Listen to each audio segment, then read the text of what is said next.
Good evening, everyone, and welcome to the Virginia City Council chambers. Welcome to everyone in the audience today. We have some presentations to be made, and we have a significant agenda item moving forward. Thank you for everyone who's listening at home. We'll call this meeting to order. Today's date is Tuesday, August 8th. The time is 5:30 p.m. This is a regularly scheduled council meeting. Pam, would you please take the roll call? Baraboo, Present. Friedlieb, Here. Paulson, Present. Yondich, Present. Johnson, Here. Baranzelli, Huffy. Present. Would everyone please stand and join me in the Pledge of Allegiance? I pledge allegiance to the flag of the United States of America and to the republic for which it stands, one nation, under God, indivisible, with liberty and justice for all.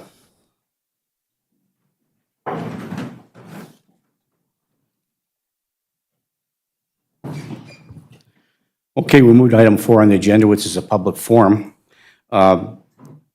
We have a full audience this evening. Is anybody in the audience would like to speak before the council? Are welcome to come forward right now and speak if you like. We do have appearances under item 6, but anyone's welcome to come and make comments or make a presentation if they like. So is there anybody in the audience that would like to speak to the council meeting this evening? Seeing none, we'll move to item 5 on the agenda, which is the consent agenda. The following items will be enacted by one motion unless a councilor or a citizen of the City of Virginia requests that the item be considered separately. Item 5.1 is the approval and corrections of the minutes of the regular meeting that was held on July 26, 2022. Item 5.2 is the adoption of Finance Resolution number 22-015, the schedule of bills. Item 5.3 is approve pay estimate number 4 to Lency Enterprises for the police garage repair project in the amount of $33,820. Item 5.4 is approve pay estimate number 10 to Casper Construction for the 2021 street and infrastructure project in the amount of $219,089.62. Item 5.5 is approve the following travel budgeted requests. 5.5A, Park and Recreation, Jim Hunt to attend the Minnesota Community Education Association Seminar August 16th through 19th, 2022 in St. Paul at a cost of $1,216.25. Item 5.2, Jim Hunt to attend the Minnesota State Fair September 4th to the 5th, 2022 in St. Paul at a cost of $555.15. Item 5.53, A3, Vanessa Little and Jen Mogensen to attend the Minnesota State Fair August 25th and 26th, 2022 in St. Paul at a cost of $664.93 each. And Jim Hunt is our facilities manager for the Iron Trail Motors Event Center. And Vanessa Little is our marketing director for the Iron Trail Motors Event Center. And Jen Mogensen is our event coordinator for the Iron Trail Motors Event Center. Item 5.5B, Don Scott, Administration, and Vanessa Little, Park and Recreation, to attend the League of Minnesota Cities Connections Academy September 8th through the 9th, 2022 in St. Paul at a total cost of $1,053. Item 5.6 is approve the massage license for Mary Jo Lance at 1510 10th Street South, contingent upon submission of the required paperwork. And finally, under the consent agenda, 5.7, approve the solicitor license for Casper Sugusar to sell educational books within the City of Virginia. These are the consent agenda items today. Looking for council action. I will move the consent agenda. Councilor Johnson moves to approve the consent agenda. Is there support? All support, Mayor. Support By Councilor Baraboo. Is there any further discussion? Councilor Beyondich. Thank you. Could you clarify to the public on 5.5, 2, and 3 what they will be doing at the State Fair?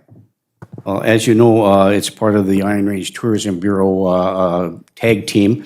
We're sending the loon down to the State Fair as part of the MPCA's commitment to get the let out campaign, using our loon as a prop or as a guide to show how the loon population and many other waterfalls are affected by lead in the water.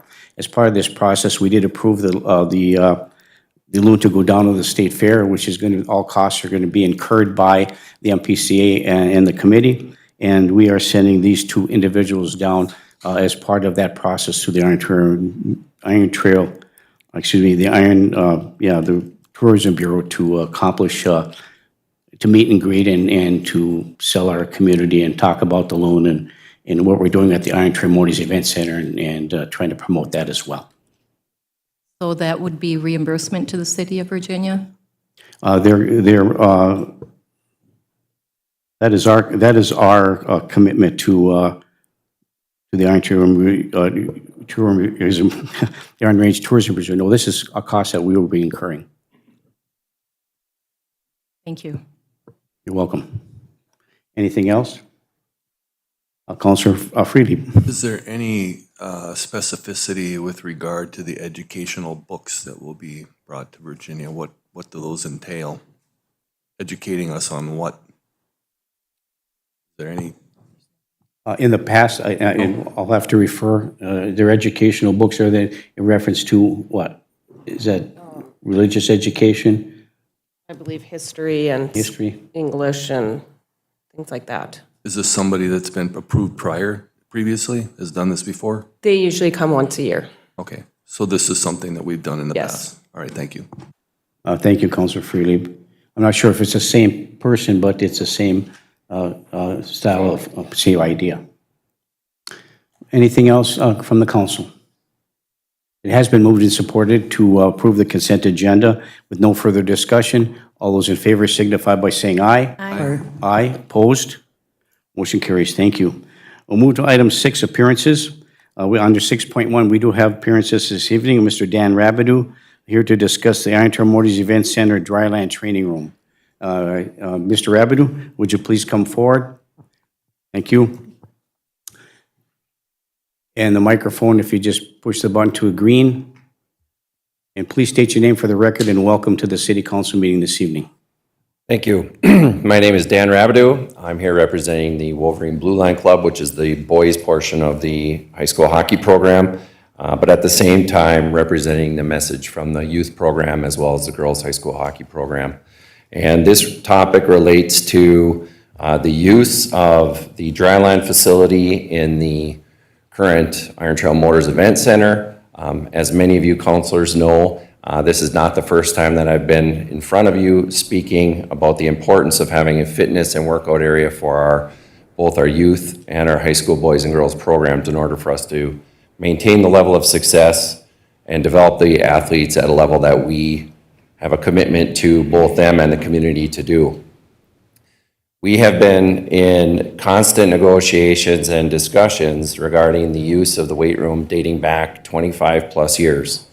Before the miners building was torn down and the back rink was torn down, we had 2 different locations where our weight room was located, all at the expense of the hockey program, both in terms of the building materials as well as the equipment that was in those rooms. And many of you may know and be aware that we knew that that space wasn't adequate, and we were in discussions and cooperative agreements with the city as well as the school to create a separate building prior to the miners being torn down that would be used by all athletes that utilize that campus. And the negotiations stalled when we knew there was optimism to reignite the discussions and the go forward of a new building. And at the time, I was a stakeholder, as were many people in the room, discussing what are the must-haves in this new building. And a dryland facility inside the building was and always has been a significant part of those discussions. We recently learned that the equipment that's currently located in the dryland room was up for consideration tonight to be relocated, as well as the room itself to be repurposed under item 9.1. Item number Q. Our request tonight is twofold. The first is to shoot down that request and in fact consider the proposal that was negotiated unbeknown to many of you with officials from the city of Virginia. So I have a handout detailing out the conversations as well as all the details surrounding both the utilization and the financial commitment put forth by the high school hockey program as well as the youth program. I have them available for all the counselors if they're able to be handed out. Yes, please. Counselor Barnzelli, would you grab them and distribute them to all the counselors, please? Thank you.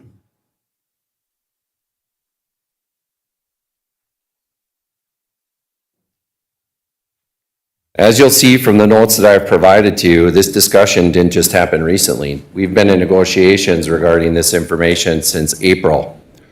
And as outlined in here, we started negotiating with the city for use of the space that included a very detailed list. Gary? Please, Gary. Very detailed list of the equipment that was needed.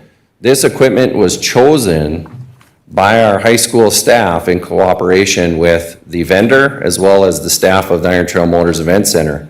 You can see from the list, we didn't just make this information up. It's very specific and fulfills the needs of the program itself.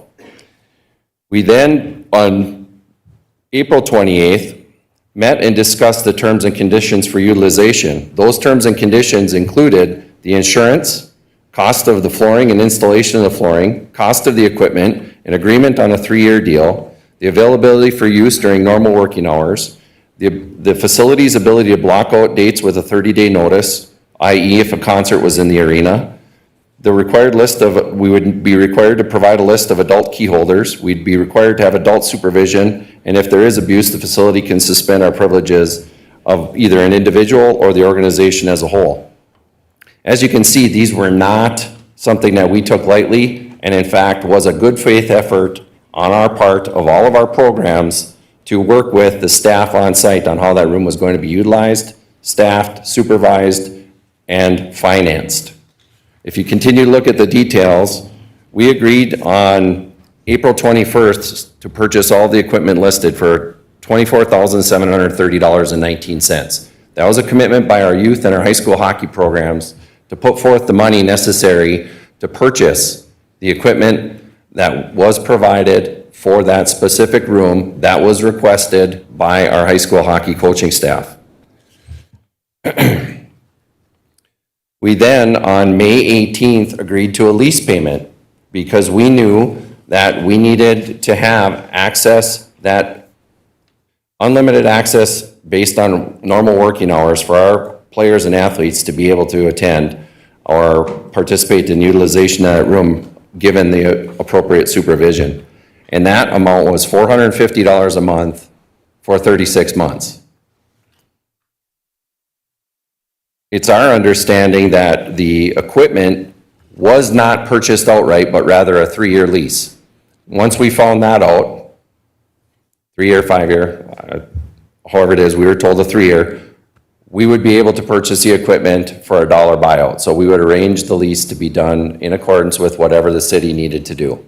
All of these terms and conditions were negotiated in good faith by our hockey program with city officials. And I apologize that if that information didn't come before the council, we are here as stakeholders in this building tonight because this is just not how our city should be working. If you have officials that have the authority to negotiate terms and conditions, we shouldn't have to, after the fact, come forth and restate what may or may not happen with regard to the utilization of the room.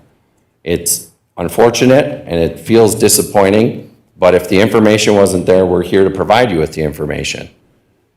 And that's what I'm here to do today. So feel free to ask any questions, but at the end of the day, we're asking for 2 things. One, to not take action, but rather shoot down the request for relocating the equipment. And second, adhere to the terms and conditions that we have previously negotiated with the staff from the Iron Trail Motors Event Center. Those details were supposed to be presented to legal counsel to draft a lease agreement between ourselves and the city and put in place on September 1st. It was only 2 weeks ago when I asked what the status was because we too then need to put together the insurance that we said we were required to have or that we agreed to have, as well as the supervision and staffing that we would need to be able to provide. Thank you. Thank you, Mr. Rabideau. I'm sure there's questions from the council. We'll go left to right. Councilor Paulson? Thank you, Mayor. Thank you, Mr. Rabideau, for once again coming before the council. I have to say I'm extremely shocked by this handout. Shocked. I was not, in my opinion, none of us have received any of this information. I just pulled up when the city entered into the lease with Precor for the Precor equipment. And Pam, maybe you can correct me if I'm wrong, but the email that I have, it was received on 10/25/21 with all of that list of equipment. So your date on April the 21st of 22, that equipment was already leased by the city. Those specific items, number 1 through number 7. So I'm curious as to how you say you consulted with that exact list on that date when the actual macro lease date was from October. I think there's confusion, There's a lot Counselor, of confusion. related to not the timing. This timing is specific, and I'm more than happy to provide the email exchanges that come along with this. But that equipment was delivered, and the lease agreement was signed when the equipment was delivered. It was purchased and consulted for purchase long before that. And on No, 4/20. I don't believe that that's the case. If I may, I think the Can I just clarify what you're saying one more time? Yes, please, thank you. Sure, on 4/21. Yep. The list of items with the price tag was provided to us in what we would be required to pay for and at what price when it was delivered. Okay, and that list was given to us prior to when the council actually approved the macro lease with Precor. I don't know when you had the list. Right, but I'm saying, I've never had knowledge that our Park and Rec director gave you a list stating that your group could purchase that equipment that the city has leased for 5 years. That has never been, in my opinion, any of our understanding. That has I never been apologize, not for the communicated. hockey program, but for the lack of communication from a Park and Rec director. It's not my role to sit and ask the city council to look over something that was provided to me by one of your officials. I'm here tonight to say this is what was offered to us. I'm not here to challenge when each of you were provided information or when a list was there. That's not my role. My role is to represent the Wolverine Blue Line Club and what was provided to us and negotiated. I'm happy to provide you with email exchange information that came directly from an official of the city. Okay, thank you, Mr. Rabideau. Please continue, Councilor Paulson. Thank you. And in all respect, and I understand where you're coming from, but in all respect, it is our job to look out for what the taxpayers have spent on this fitness equipment. The fitness equipment budget that we originally had was $75,000. If you look in the list, it's $129,000, $129,900 or some odd change, including installation. And that specific list that you have here is allocated in the dryland training room. That is the allocation. But what we're saying now that the Y is not going to be running those items, we approved at the Committee of the Whole meeting moving that equipment into the other room that it will be not using, there will be no programming in that room with dance and yoga because the Y won't be there to do the programming. In order for us to sell memberships, you can't just have a partial, you can't have no free weights to sell a gym membership, if you understand where I'm coming from, which is why the decision was made at the committee level. Now, we have a lot to discuss going forward, obviously, when none of us, in my opinion, were given this information at all. So, but I don't understand how anyone representing any aspect of our administrative staff could authorize Blue Line Club, Vaha, whomever, to purchase any equipment that the city has a 5-year lease on. That's not, the city will be able to purchase that equipment for $1 after that 5-year term, but there was never any discussion with any other clubs to be able to purchase city-owned equipment. So that's very confusing to me, and I'm shocked that now this is from April, and if there was any questions that you could have picked up the phone, anyone that had concerns or questions could have picked up the phone if there was no communication or no discussion.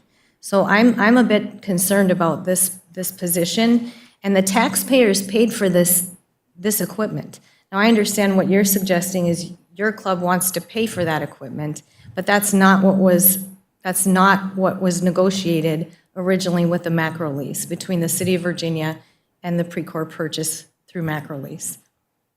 Okay, thank you, Councilor Paulson. I think there's some clarification early on, if I may, Mr. Rabideau, early on. There was some discussion amongst the city council that we were looking at purchasing the fitness equipment. And during the time through this process of, as we're building the Ironton Motors Event Center, there was a talk about maybe should we purchase or should we lease? And there was a lot of discussion at the council level in which to do that. In addition to that, there were some ongoing discussions with the Blue Line Club and other hockey entities that, if that was going to be the case and there was going to be a purchase, that maybe that was the discussion you had with the Park and Rec director regarding the acquisition and to purchase that part of the fitness equipment for the dry land room. And but we decided not to purchase, so we decided to lease because of the costs associated with that over the long term. It was easy on the budget to do that. So I think there was some confusion, that moving on, some confusion between what decision we made to lease the equipment as opposed to the decision or the discussions we have to purchase equipment. But regardless, and I know this is coming up on later on the agenda, I might as well speak my piece here.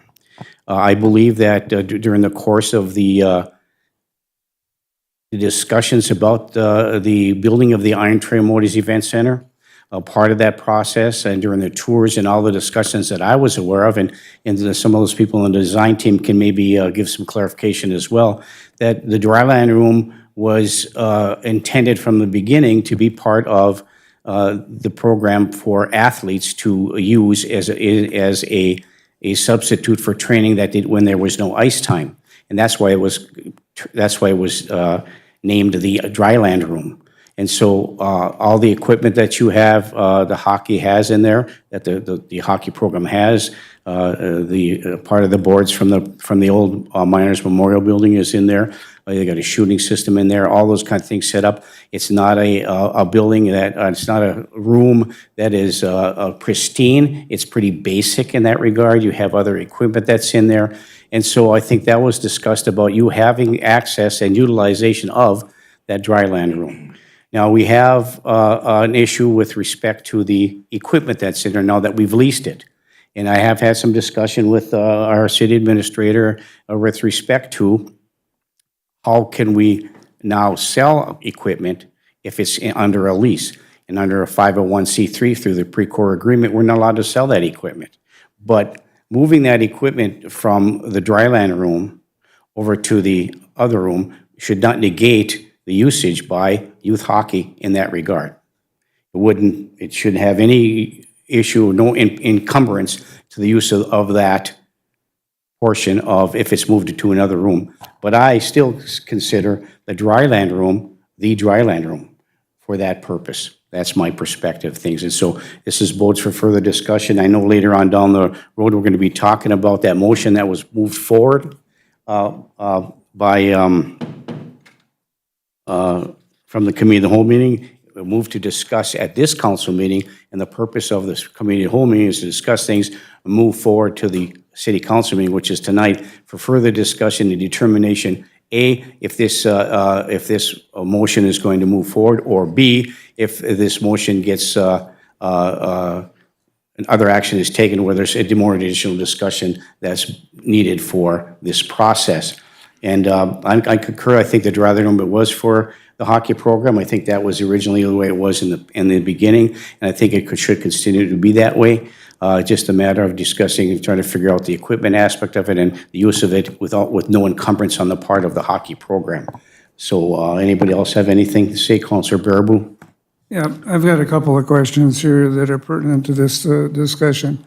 Number one, does the city own all that equipment in the dryland room? Is that what I'm hearing? It's leased, part of the That's Precor not- Fitness. Well, we yeah. own it, whether it's leased or not, we own it right now, unless we break that lease. Okay, Correct. let's clarify that. Yeah, Be we are. specific on that. Yeah, we are. Okay, that is not an issue in my book. I do not think that room should be moved. How are you going to move that room where the hockey stuff and the pucks and the boards are going to be done? I think it's not an inconvenience for somebody to go from one room to another. I mean, that's neither here nor there. The other equipment that's in the front room, that is not being used by the Blue Line Club, correct? Just a free weight system in that back room? Is that correct, Dan? Or are they using all the equipment? They have access to all of it, but the primary use is in the dryland room, Dry the equipment that's in there. Okay, so they are using the other machinery that does not require somebody to spot or somebody to be in that room, correct? Correct. Okay. There's a simple solution to this. I don't want to see that move, because then you got to move those boards, you got to do all that. Then you take away part of the size of the room they're expecting to remove it to. Plus the fact that it's simple in the end. You put together a program where in the end, youth hockey gets the equipment at the price that was determined when it was new, and they pay for it at the end of the lease. Because basically the lease is gone, and then we can sell equipment, correct? We've done that all over. We put it out for bids and stuff, and we sell equipment all over the city at the time that we decide to get rid of it. That's a question you're asking of our city attorney. City attorney. Brian, could you respond, please? I can, Mayor. So the way that the lease is set up is at the conclusion of the lease term, the full lease term, the city has the option to buy the equipment and obtain final free and clear ownership of it for $1. And at that point, the equipment becomes the city's, and the city can do with it what it chooses. So you're saying that we get no value out of that if we continue to let youth hockey under some type of lease agreement use that equipment since we purchased it, correct? You just pay the $450 a month and figure that out, what that comes out to be. That's a lot of money over a 5-year period of time. I'll be paying, if I take my calculator out, $450, $400, it's $4,800 a year plus another bunch on top of that. So you're talking 5 years, you're talking over $30,000. So roughly, that they're going to be paying for just the use of that equipment and not the ownership of. But I'm against moving that, because you have another room that's not as big. You can still do the other stuff in another room. Your programs, if you're going to lease them out for individuals that are going to have programs there, whether it be from dance programs to whatnot. That's all I have to say at this moment, but I'll be back for more. Okay, thank you. Counselor Johnson. Thank you, Mayor.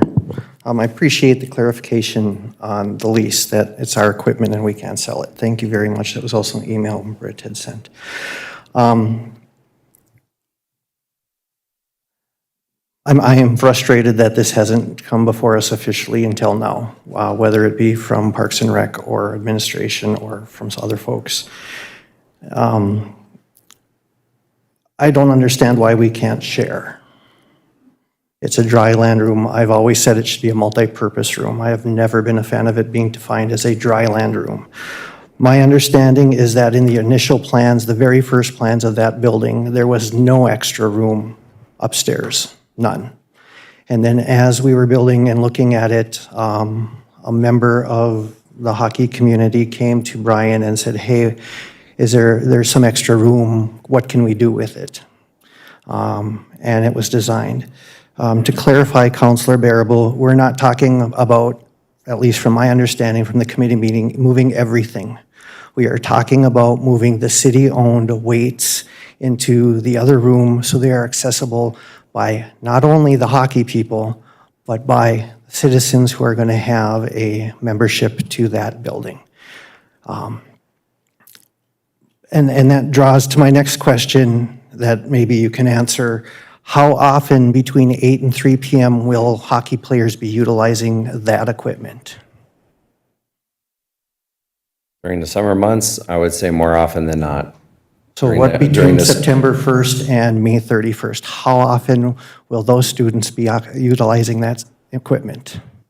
I think the answer is relatively obvious and infrequently due to their school schedules. So why would we then, as a council, utilize taxpayer-purchased equipment that is not going to be utilized for 7 or 8 hours a day? That is where I'm coming from this. This is why I voted yes to move the equipment to the other room, so that equipment can be utilized by everybody. And then, as we move forward, we look at what are the needs of the hockey programs? What space, what times need to be blacked out, reserved, so that the hockey staff, the adults, the 21 and year older hockey folks can supervise students. Because in all reality, that equipment is not supposed to be used by anybody under the age of 18, unless we have a special agreement. And the other part of that, for moving that stuff out, is that allows that whole room, we're not moving any boards or flooring or whatever, it allows that room to be utilized during this, especially during the winter, between 8 and 3 for other purposes. For our community, who is also paying for that building, to do Zumba classes or yoga classes or exercise classes. That is the intent, is that building was purchased and made, and it's all about the community. And to single out one organization with 150, 250 people, and that's the only people that get to utilize that, does not seem like a great use of public funds to me. And with that being said, I'm checking my notes here because I want to make sure I get everything. I'm not opposed to hockey using it, but we also have figure skaters. Figure skaters should be lifting weights on a regular basis. They should also be exercising. They should also be utilizing that. There are other people who utilize that, older hockey players that can utilize that space. That's what we're looking at. Everybody being able to utilize this equipment and that space all the time. The building is open from 6 a.m. to 11 p.m., 10 p.m., either way. And we want to make sure everybody has the opportunity to use all of that space as much as possible. That's where I'm coming from on this. Thank you. Okay, thank you. We'll go to first to Counselor Beyondich and then over to Counselor Freely. Counselor Beyondich. Thank you. And thank you for bringing this to our attention. I'm taking some really deep breaths because I had not seen this and I knew nothing about this. With that being said, I was always under the impression that this was a taxpayer building, and when we picked all this out, that was part of the equation. It was for the public. With this coming to light, I have to take a step back and just process what has happened that I had no knowledge of. So I appreciate you coming forward. I appreciate all of you coming in. But please understand, I had no knowledge of this. Thank you. Thank you, Counselor Beyondich. Counselor Freely. You know, I think with the YMCA pulling out of the contract, that created a new dynamic for the city to consider how we would be able to maximize the revenue that we would be able to raise from the facilities that we have up there. But to be honest with you, I feel that the equipment that we already have and that we're leasing and that is now placed where it is appropriately placed and being appropriately utilized by taxpayers in this community, which are the parents of the entire hockey program, which is also the primary user of the entire facility that we built. So we can't overlook the fact that those are the primary users of this facility, both in the arena concept as well as the weightlifting concept. So I think, you know, I have no problem with regard with how it's already been set up. I think we do have to consider the fact that there is potential revenue to be raised through memberships for additional people in the community to be able to utilize that facility. But I don't think there's going to be a long line for those that want to be using the free weights per se. I don't think it's going to be an imposition to the number of people potentially that would want to use that aspect of the equipment that we have set aside for the hockey program.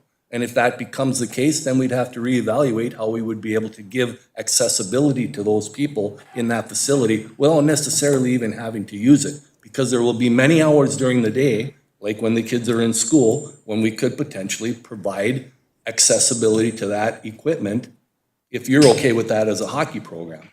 I'm not sure if you would be or not, but I wouldn't see why you wouldn't. Are there not cameras in that room that could be used for supervisory purposes? I believe there are. Is there in the dry land room? So we would know who's coming and going from that room throughout the day. So, I mean, I'm of the mind that we made the right decisions in terms of like how we would best utilize the equipment, particularly on behalf of the primary users of the equipment, and setting up that dry land, that room appropriately. And it's been set up as it should have been. But there is a new dynamic. Like I said, we have to think in terms of the other people in the community that may want to utilize that equipment and how we can then increase that accessibility to them. But I don't think it should be imposing upon the way it's already been set up.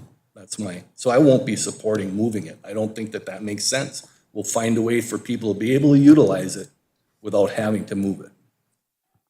Okay, thank you, Councilor Freely. I'd just like to follow up with a couple comments too, and I concur with Councilor Freely in that regard. I think the way it was set up originally by our park rec director, the way it is, in my former employment, I ran a gym for a public safety agency, a rather large one, and it depends what type of equipment in there. And you look at the equipment that we have, both in the weight rooms and the assisted weight room areas, and then some of them in the yoga room, whatever you want to call it, and then the stuff in the dryland room.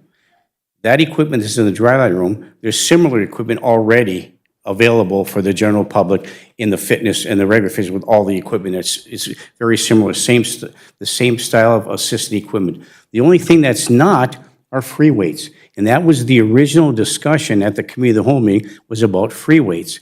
Now, if we want to put some free weights in, or if we're going to move the free, whatever the case may be, and the free weights are normally used for, I think the suggestion was that the figure skaters or others want to do yoga, they want to do their lunges, they want to use weights in which to do that. Mostly it's light weights. Those can always be purchased or acquired and put in the yoga room for use. There's not any room in the regular fitness area to put that in. There's too cramped in there. That's why it was spread out. And the purpose was to put certain types of equipment in that dryland room that's going to assist the athletes moving forward. And I concur that, this is part of our commitment to our community. That's true. But the taxpayers that pay for the Warrington Memorial Event Center, they can utilize any of the other type of fitness equipment. If we're going to charge $25 a month or whatever we have in order to use that fitness facility, if free weights are necessary, we can always put some in that yoga room, and the utilization of those free weights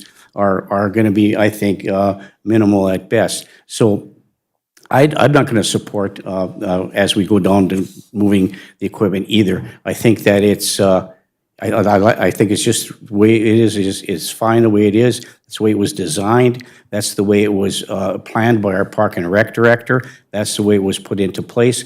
And yes, if you want every single citizen in the community to use every single piece of equipment in there, if you're talking about free weights, then we can put some free weights in that other yoga room, that training room. There's plenty of room in there for that. So I don't understand, the whole purpose of this dryland room is a basic room.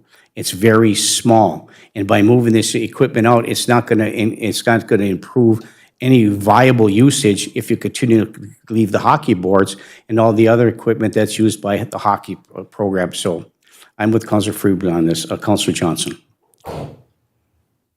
Britt, do we have any signed agreements with any organizations for that room? The only agreement we had for that room was with the YMCA, which expired July 31st. Okay, thank you for that clarification. I also don't think this is going to get solved tonight. We've already been talking about this for 30 minutes, which is 20 minutes longer than the appearance section. So I will move that we send this back to the committee of the whole and have a discussion and have our employees who we're representing and communicating with the Hockey Association here so that we can hear both sides of the story. Thank you. Okay, there's a motion on the floor by Councilor Johnson, and we're going to be taking action at the item later on down the road, so that may be a moot point when we get to that point. But there's a motion on the floor by Councilor Johnson to move this discussion to the next committee of the whole meeting, invite all the interested parties and affected parties to come to that meeting, and also have our staff and sit down and discuss this and try to come to a resolution. So again, from my perspective, I'm fine with the way it is now, but the motion is on the floor by Counselor Johnson. Is there support? Is there support? Support by Counselor Paulson. Further discussion? We're going to go with the counselors and have some more comments from Mr. Rabideau. Yes, we are beyond the 10 minutes, but that's a guideline. I think this is a very important issue. And I think we need to take the time under appearances in which to, vet some of this out as we move this forward to another meeting. Counselor Friedlieb, and then over to Counselor Bearable. I would support it if the current arrangement and the way it is already set up remains the same, and they continue to have the accessibility that they do up and until any other decision is made. It should not impose on how they're utilizing it currently. And I think that's the purpose of the motion. It will probably take action during the discussion items under committee of the whole, but that's the motion on the floor, so everything remains the same until we resolve this. So right now, it's just we're moving it, kicking the can down the road a little bit, but we want to vet this out and make sure that we have agreements in place or potential agreements in place as indicated in this discussion at the next committee of the whole meeting should help move this forward or solidify what you currently have in place. Councilor Bearable. I think this motion is premature personally, since we have it on the agenda down the road here. But we cannot have this meeting on a daytime meeting because most of these people work, because I know most of these people. You need to move that meeting, if it's going to be a committee of the whole, to a nighttime on and off council meeting so these people can attend and continue with their concerns that they have on this issue. I will not vote for it for a morning meeting. That's when we usually have our committee of the wholes at 9 o'clock in the morning. And I think you make a good point, Councilor Bearable, but I think the purpose is to move this to the committee of the whole meeting for additional discussion. And of course, any agreements or any information or any motions made at a committee of the whole meeting is not final. It goes to the city council the following week for final disposition. And we could have the committee of the whole meeting, and we can also have another meeting at night. We can do whatever we need to do to get this vetted out and resolved. And by doing so at the committee of the whole meeting, at least we'll get some of our administrative staff there to explain the information that's been provided here by Mr. Rabideau. So. Councilor Bearable. I would also like to see, Dan, those emails that you received as a counselor, because that's a very integral part of this whole discussion in the future if we move it to another meeting. That is pertinent as far as I'm concerned as a counselor. Okay, thank you, Councilor Bearable. Mr. Rabideau. Thank you. As I wrap up, I do want to talk a little bit about fiscal responsibility. And one of the main things is the prudency that hockey has had in being fiscally responsible. We can throw away the term purchase the equipment.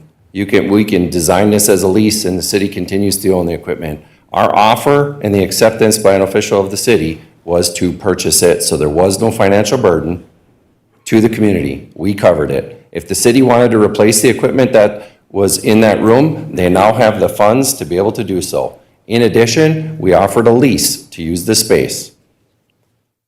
We also neglect to talk about the economic impact to the region when we host hockey tournaments. We hosted the 12UB Girls State Tournament here in March. We have the full power to accept or deny those tournaments. And it would be irresponsible for the city council to not promote a program that puts $80,000 in this community in a 3-day span. $55,000 in hotel rooms and $25,000 of other residual monies brought into this community by a hockey program. We have the ability to do that. When we talked about this in the past, there was a counselor that's sitting here today that asked the Park and Rec director, who is the #1 utilizer of that facility? Who has it been? Who does it continue to be? Over 90% of the utilization is the hockey program. And the counselor said that we need to start treating that tenant the way they deserve based on utilization. We continue to overcome the challenges put forth before us by having a new building that we didn't incur when there was an old building. The ability for us to sell advertising in that building is gone to the tune of over $20,000 a year. We have to find another source to make up those funds. We've done so. We have agreed to purchase or lease equipment. We've agreed to pay a lease. We've agreed to pay different ice rental costs. We continue to be burdened with the fact that it's thrown in our face that this facility has to generate money so that it doesn't fall on the taxpayers. We have done more than our part in overcoming the challenges brought forth in having this new building. To date, we've had 6 weddings. I ask each counselor to look at what is the pro forma state for number of weddings. We've held 2 concerts. 1 concert was outsourced to another vendor. Who is being fiscally responsible here? If anybody thinks somebody other than the hockey program is being more fiscally responsible, I would love to hear it. That's the end of my comment. Thank you, Mr. Rabideau. So we have a motion on the floor, moved and supported, to move this to the next committee of the whole meeting for additional discussions, bring our staff together, and utilize all the information that we've provided to us tonight, Mr. Rabideau, and other requests by other counselors for some additional emails with respect to that, so we can get to the bottom of this and vet this out even more so. So it has been moved and supported. Is there any further discussion? Here, I have just one other. How are we going to notify the hockey organization when that meeting is? Dan, would you be the contact point, or is there somebody else so that all the information can get to your representatives? I still think it needs to be a night meeting. You can contact me. Okay, thank you, Mr. Rabideau, and all of you who have attended this meeting tonight. I know it's a very important issue for you all. So it has been moved and supported to move this down to the next committee of the whole meeting, which is scheduled for a week from today. Is there any further discussion? Councilor Friedli. I would suggest that that's not necessary. I think we just move to Q at the point in time when we do in the agenda and not move it, and then from the city's perspective, talk about it in some other fashion with regard to how we're gonna make up the revenue in some other way. Or find additional equipment for the empty space that we have to fill. Because how it's arranged is how it should be arranged. It's arranged appropriately for the primary user in the community, and he's right. There's no point in us continuing to jack around the hockey program over a few free weights in a room that they're using exclusively. So I'm going to say no. We shouldn't have to go to the committee of the whole again. It should be remaining as it is. When we get to Q, vote no and move on. Thank you, Councilor Friedli. So it has been moved and supported. Is there any further discussion? Hearing and seeing none, all those in favor signify by saying aye. Aye. Opposed? I'm sorry, Councilor Beyondich. Further discussion. Thank you. And the only reason, and it's not a hockey issue, so please bear with me. I'm trying to get through this. I just don't understand how all this happened. I don't understand how things were done, and we as a council were never told or talked. We didn't even discuss this. So it has nothing to do with the hockey. It has nothing to do with you. I'm frustrated that things take place and we find out about it at a council meeting. I knew nothing about this. So I totally respect the hockey community. I do. I wish that when we were talking about all of this and we went to the event center and we went into the fitness rooms, that this was brought to our attention. We didn't know. I had no idea this had been a discussion. I had no idea that things were being set up. And I feel somehow like things are done and they come to a meeting and we have to make a decision. We don't even have time to think about it. And as a counselor, that's very frustrating for me to sit here and somehow this comes to us. You had all the knowledge, you had all the communications, all of your group had discussions. We had none.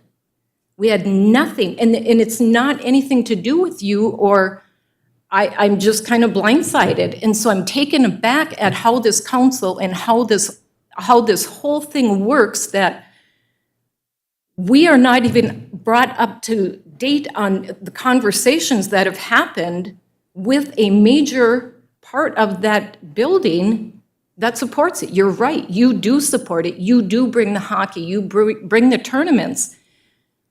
But sitting in this chair right now, today, coming here and getting this handed to us, I don't even know what to say. I don't even know what to say. I'm frustrated. I feel like, as a council, I need an explanation on how this all came to be. All the conversation and text messages that you had were never, we never knew. I never knew.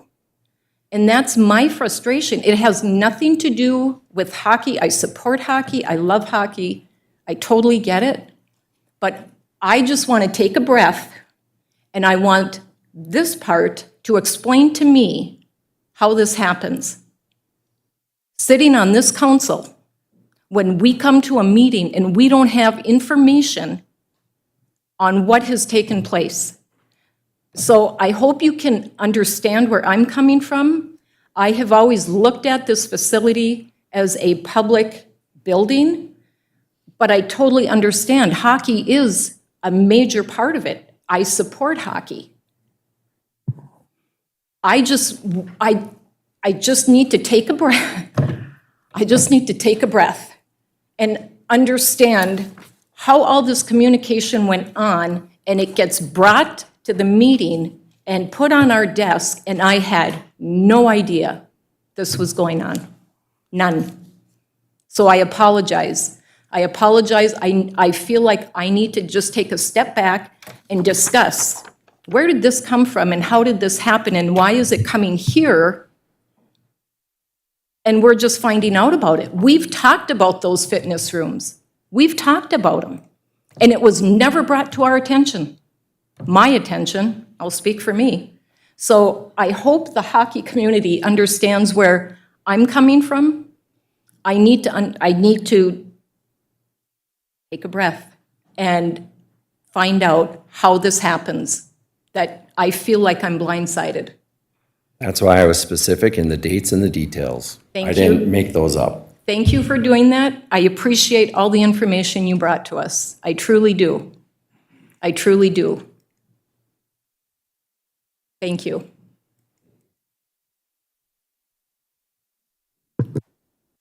Thank you, Councilor Beyondich. I'm going to say one more thing before we vote, and that is that, hockey program and staff can continue to work together to try to get this hammered out, all the information that's been disseminated between our staff and you. And then once an agreement is brought forth, if a signed agreement comes forth, then we figure that out. We act on it from the city council level. But as far as I'm concerned, until that gets hashed out, things stay the way they are, the status quo the way it currently is, until something else changes.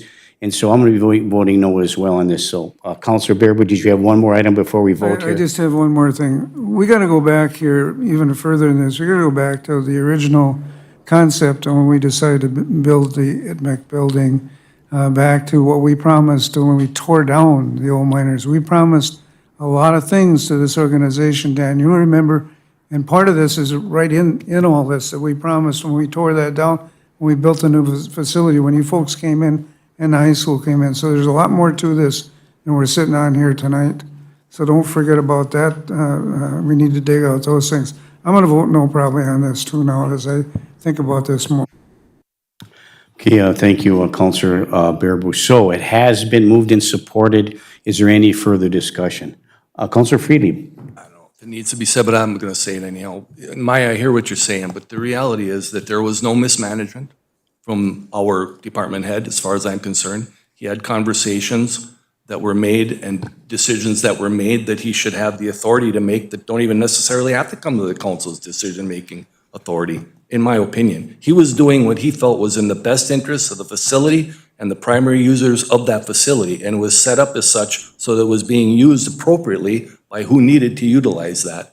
So then the new dynamic came in when the YMCA said, we're getting out of here. That's when we became aware of, hey, what are we gonna do with this equipment that we're leasing? How could we best utilize that to raise revenue further than what we have available to us? That's when it became a conversation to our attention. We didn't even need to know what was going on with the hockey program because it was in place and being appropriately utilized, as far as I'm concerned. So it wasn't until the YMCA pulled out that it was like, hey, now we have to think differently on how we're gonna utilize that equipment.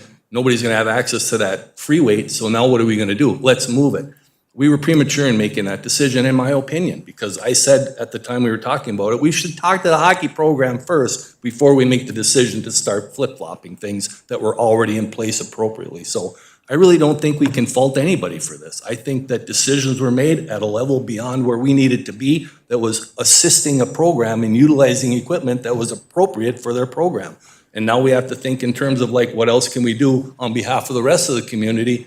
And that's another discussion that's separate from what's already in place and appropriately placed. So that's how I look at it. I don't want anybody to be taken down for that, including Brian Silber for the decisions he made and the conversations that he had with this community group. So that's where I'm at. I'm gonna vote no. I think we just leave things as they are, and then we'll have discussions further in terms of like where we go from there to assist the rest of the community to have access to things that they might need. Okay, thank you, One Councilor quick Freeland. minute, Mayor, and then I'll quit. Hang on just a second first. It was Councilor Beyondich first, Okay. and then on to you, Councilor Bearable. Councilor Beyondich. Thank you. And you're right. You're right. It did change, I think, when the Y pulled out, because at that time, the Y, you had to have a Y membership. So you could go to their facility to use free weights. And I think that's where part of this is coming from, because now we're it. We are it for a fitness center. So do you understand kind of where I'm coming from? And I'm sorry to keep dragging this out and having this long discussion, but at the time when the Y was going to run it, you had to be a member of the Y there and here. So people had that option to go back and forth. So I think at that time, you're right, I didn't really think about it. Now that we're selling it as a fitness center and having people buy memberships just as a revenue stream, I think that as the public deserves to have some free weights, something else to work out with, because they don't have that other facility to go to anymore. And the I mean, point, do you know where I'm coming from? they don't need the free weights that the hockey team is using. I don't think. That's where I'm at. That's not necessary. That's another discussion for us to decide how we're gonna do it for the rest of the community. This is set and it's working. Leave it as it is. That's how I look at it. Councilor Beyondich. Thank you, and I apologize for, I'm getting there. I'm truly getting there. But I think that's where, where that shift came is when the Y pulled out. Yes. I just want to make a sorry. comment on the free weights. There was no plan when we had discussions last fall to even have free weights in those rooms. The free weights were the request of the hockey program because they were committing to supervise people. We sat with the vendor to select which equipment we wanted. That's how that equipment came to be what it is. Not because there was intent to provide that equipment to the community. Now, if there was another directive given by the city council, that's unbeknown to us. We don't sit in the council chambers with you regularly. We had a request to help pick out the equipment that the hockey program was going to use. From there, I don't know how that equipment came to be or which ones were designated for whom. And can I continue? Yeah, please continue, I feel Councilor like I'm running the Beyondich. meeting. Thank you. And it helps me to understand, because I think for me, when the whole package was presented to the council, those free weights were part of the fitness area. And that is true because we did not have the opportunity to discuss the purchase, the lease, or access to that equipment. We always understood it was going to be designated. We weren't aware of the management arrangement that was going to happen with the Y or how things were going to be managed. That's where the dialogue started with the hockey program of how are we going to be able to access and exclusively use this when we add the artificial ice and so on and so forth. So again, the timing of the request and purchase of the equipment, I don't have those dates or I would have provided them to you, but I do know that our hockey coaches were asked and consulted what equipment they wanted. Thank you. Thank you for the clarification. It's helping me to understand the whole process. And like I said in the very beginning, I think my frustration is there was no And it did come to us when the Y closed. And that's when we had our last meeting to look at those fitness rooms and to see what was available.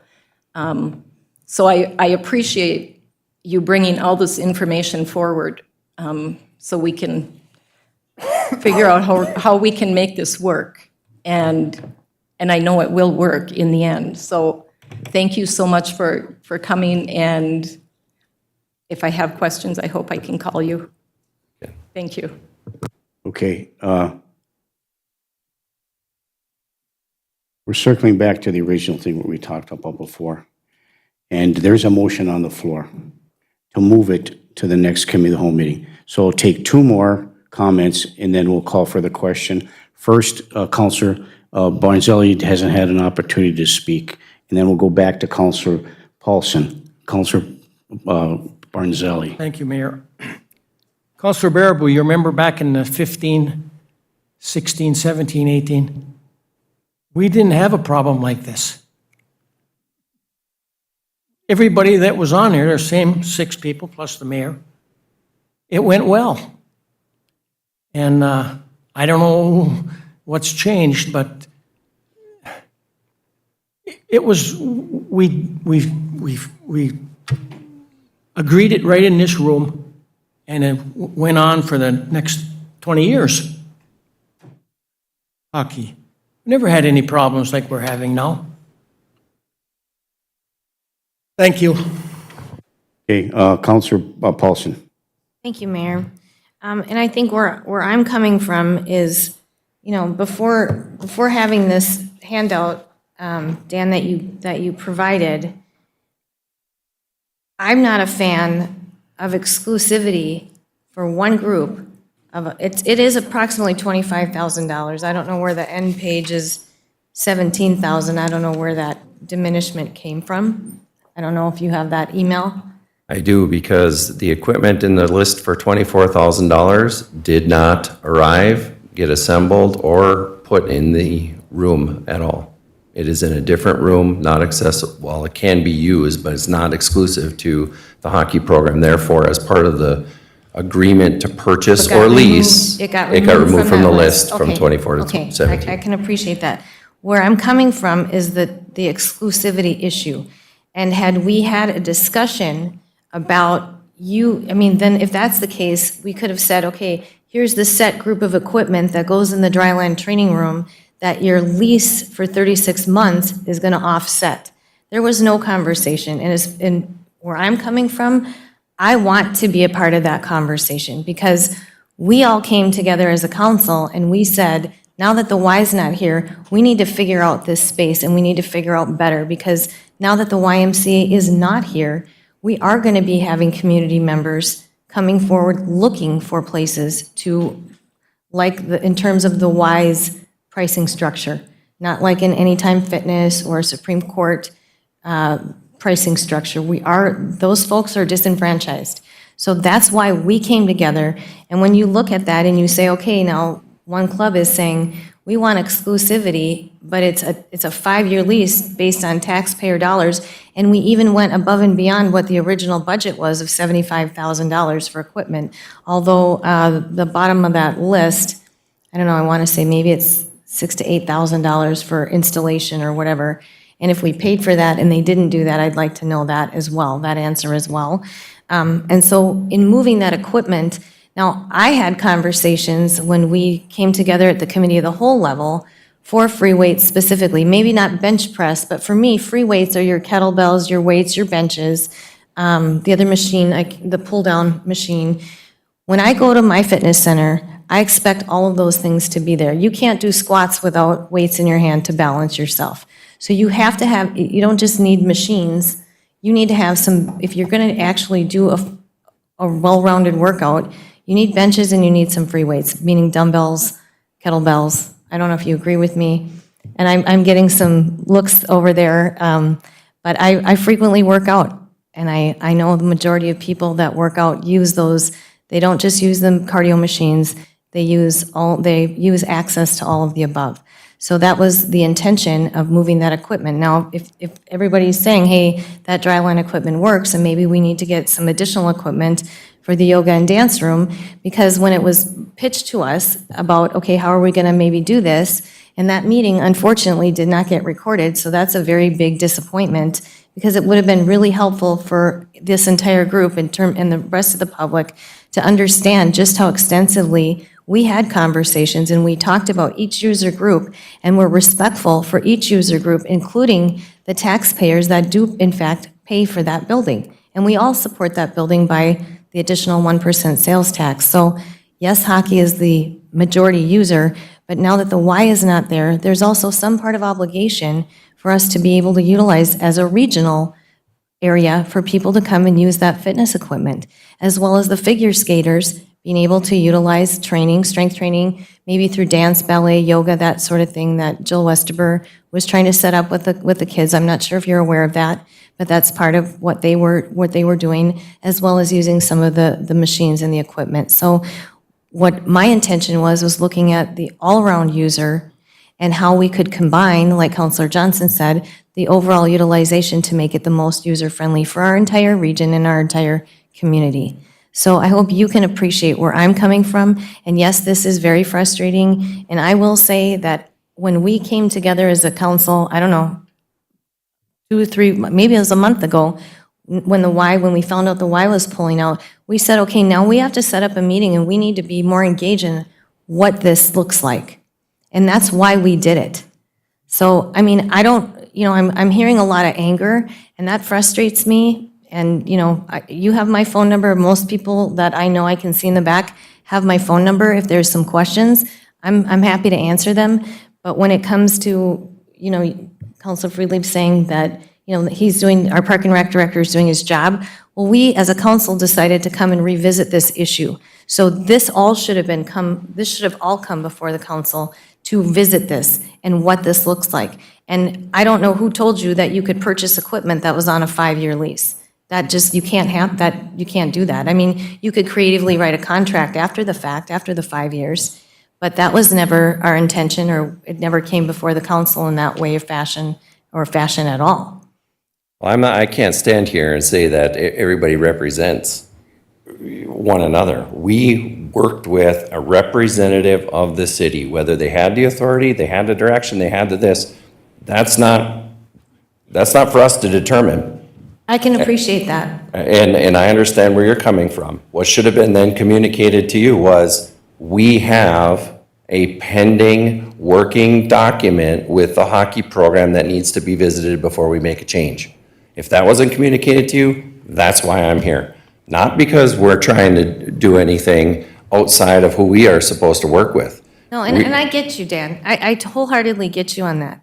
I'm just saying that if there needs to be other equipment, so that when we're trying to now determine, now the city is going to be running this fitness center, wellness center, whatever you want to call it, and we don't have all of the equipment that people are probably going to want to use. So now that's a different conversation, like Councilor Friedlieb is saying. That's a different conversation.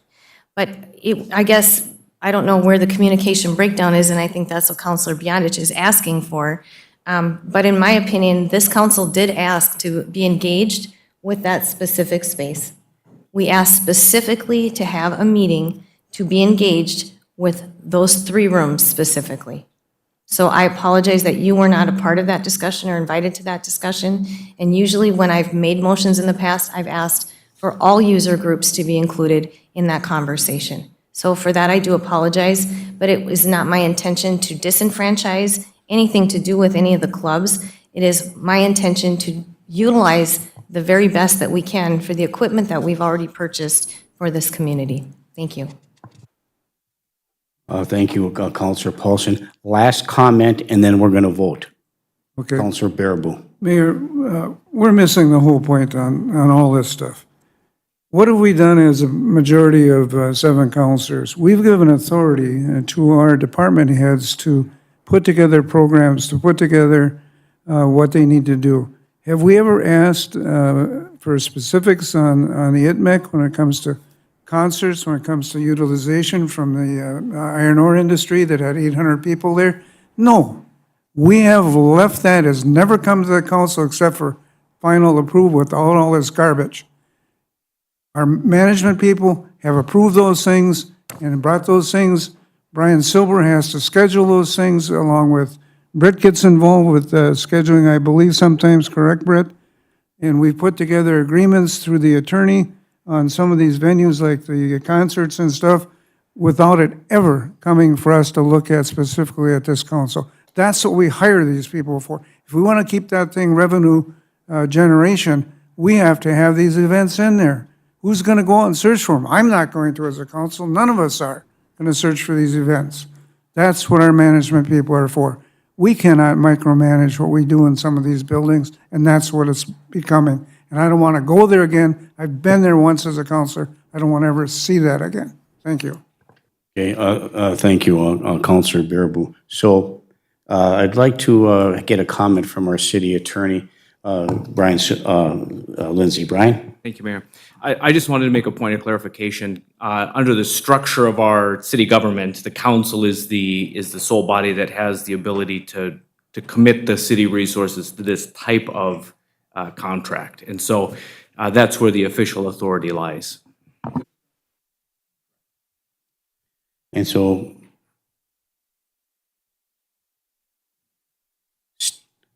staff can continue to work toward it. I don't see a need for us to move it to the community hall until we get something back from staff. So it's been moved and supported to move it to the committee of the whole meeting for next Tuesday. Is there any further discussion? Calling for the question. Hearing and seeing none. All those in favor signify by saying aye. Aye. Opposed? No. Beyondich. Johnson. Aye. Aaroncelli. Huffy. No. Baraboo. Friedlieb. No. Paulson. Yes.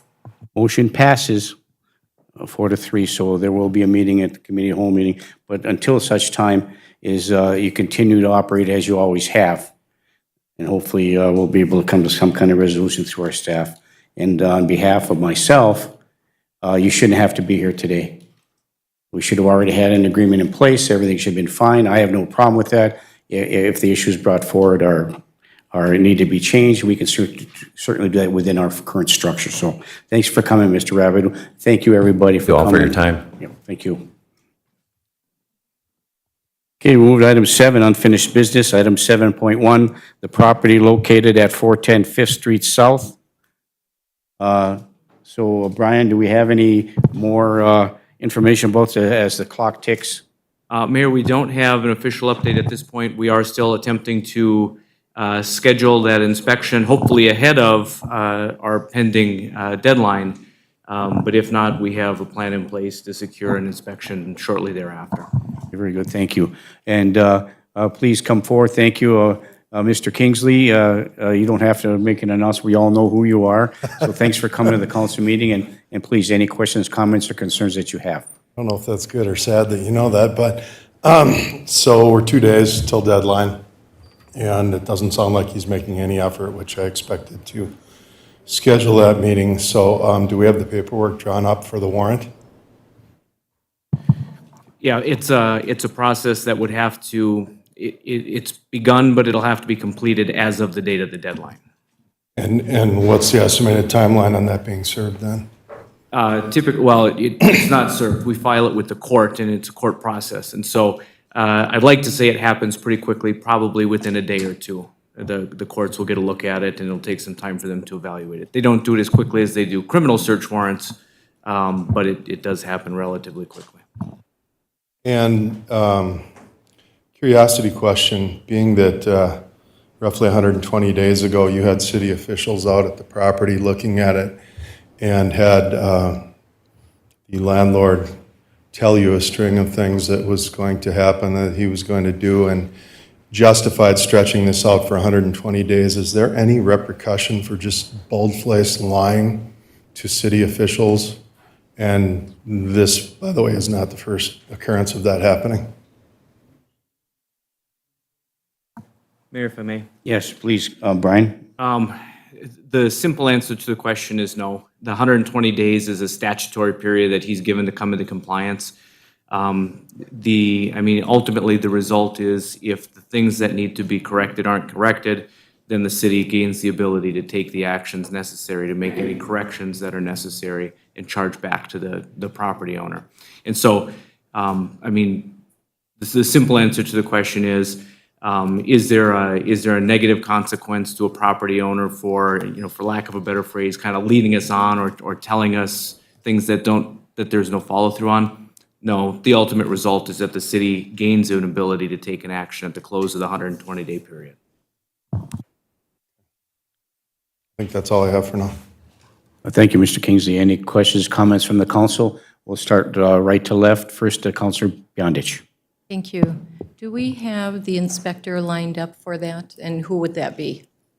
Again, until we enter into a contract with him, I don't want to release his name. It is a private inspector that does not work for the city of Virginia. Has the contract been written up yet? We just need to contact him and let him know when we want to go. The attorney and I have been trying to reach Mr. Toman and trying to reach Mr. Toman's attorney, and I have not gotten a date for that inspection yet. And when was the date that the 120 days was up? August 11th. So if we don't hear, we can't get a hold of anybody by August 11th, then And the warrant is executed, like Mr. Lindsay just said. thank you. Thank you, Councilor Beyondich. Councilor Johnson. And I appreciate the questions from Mr. Kingsley because I'm concerned that we're going to not have the paperwork ready to go, and I appreciate your reassurance that it is. I too am not surprised that we're sitting here 3 days from the deadline, and literally the lawn's been mowed a couple times and there's still trees growing up the side of the building. But I also want to point out that Mr. Kingsley and his wife have spent hours, literally hours here getting this one property taken care of. And there are probably 100 of these properties around town. And that is why we keep moving forward with the other avenues we're taking. So thank you. And I would like to request that we get an email when Mr. Kingsley, when the paperwork is filed and when the warrant is issued so that we can know that this process does continue to move forward, but it will be in the hands of the court and not the city staff. Thank you. Okay, thank you, Councilor Johnson. Councilor Paulson. Thank you, Mayor. For just one point of clarification, Brian. So as of at the August 11th date, when no activity has happened and we are beyond the time to get that private inspection done, or private person to come and do this inspection, the warrant goes into effect after you file the paperwork, which takes a couple days. And then can you explain what happens? That warrant basically gives an authorization without having permission of the property owner, and then we go in and do that same inspection. Could you just maybe walk me through that? Mayor, if I may. Yes, Mr. Lindsay. Thank you, Counselor. So that's a good question. So think of, and warrant sounds so official. Another way to think about it, or a way to think about it that maybe captures the concept a little bit easier, is there's two ways that we can gain access to a private party as a city. We can either ask the property owner permission, they can grant us permission, we can go onto the property and do what needs to be done, or the administrative warrant is essentially the city asking the courts for the court's permission for us to enter onto the property to do what business needs to be done. And so what essentially we're doing with the administrative warrant process is we're saying, look, Judge, we've got a good reason, a business reason to go onto this property. Here's the parameters that we're going to abide by. This is what we're going to be doing on the property. Do we have the court's authority? Do we have the court's permission to enter upon the property to undertake this work? So what we're really doing with the administrative warrant is we're getting the court's permission to have our inspector go on and complete that final inspection. Once we have that final inspection completed, that inspector can report back to us based on the preliminary action that we took and the issues that needed to be resolved. He can say, yes, the issues have been resolved, or no, the issues haven't. Here's what the city needs to do. Here's the action plan that you need to resolve those. Then what we do is we take that at the same time, we file the order that was issued by the city council to get judicial approval, which is on simple motion to the court. And then with that authority of the court, we can enter onto the property and do whatever work we need to do. That's the plan moving forward. So that administrative warrant isn't to do the work, it's to get the final inspection, to get the list of items that need to be accomplished, and then the judicial approval of our order to repair is our authority to go on and do the work. Can I continue? Okay. So at that point, I guess I had already voiced kind of opposition that the city would have to go in and do any work at all. I think that's kind of a crazy position to put the city in. At that point, can condemnation proceedings be engaged upon instead of the city going in and actually paying to do that work? Mr. Lindsay? Thank you, Mayor. So I think we have to be careful about that idea, because if you recall, the original inspection reports that came through basically said there's some health and safety items that need to be addressed, but the property isn't foundationally defunct. It's not to the point where it's falling down or is going to fall down imminently. It's structurally sound. We just need to bring the health and safety issues up to code and up to snuff. And so, in terms of will the city be authorized to go and just tear that property down? It would be highly unlikely, and I mean, it would all depend on the final inspection and what that report comes back as far as what steps need to be taken to bring the property in compliance. But the ability of the city to just go knock the building over is probably not going to occur. Mr. Kingsley? I'm back. So that raises the question, you talk about structurally sound, but doesn't it also have to be habitationally sound? In other words, in condition to rent or live in some form or another? Mr. Lindsay? Thank you, Mayor. Yeah, the standard that was set is that the health and safety issues that existed at the property have to be addressed. They have to be corrected before this property will be cleared.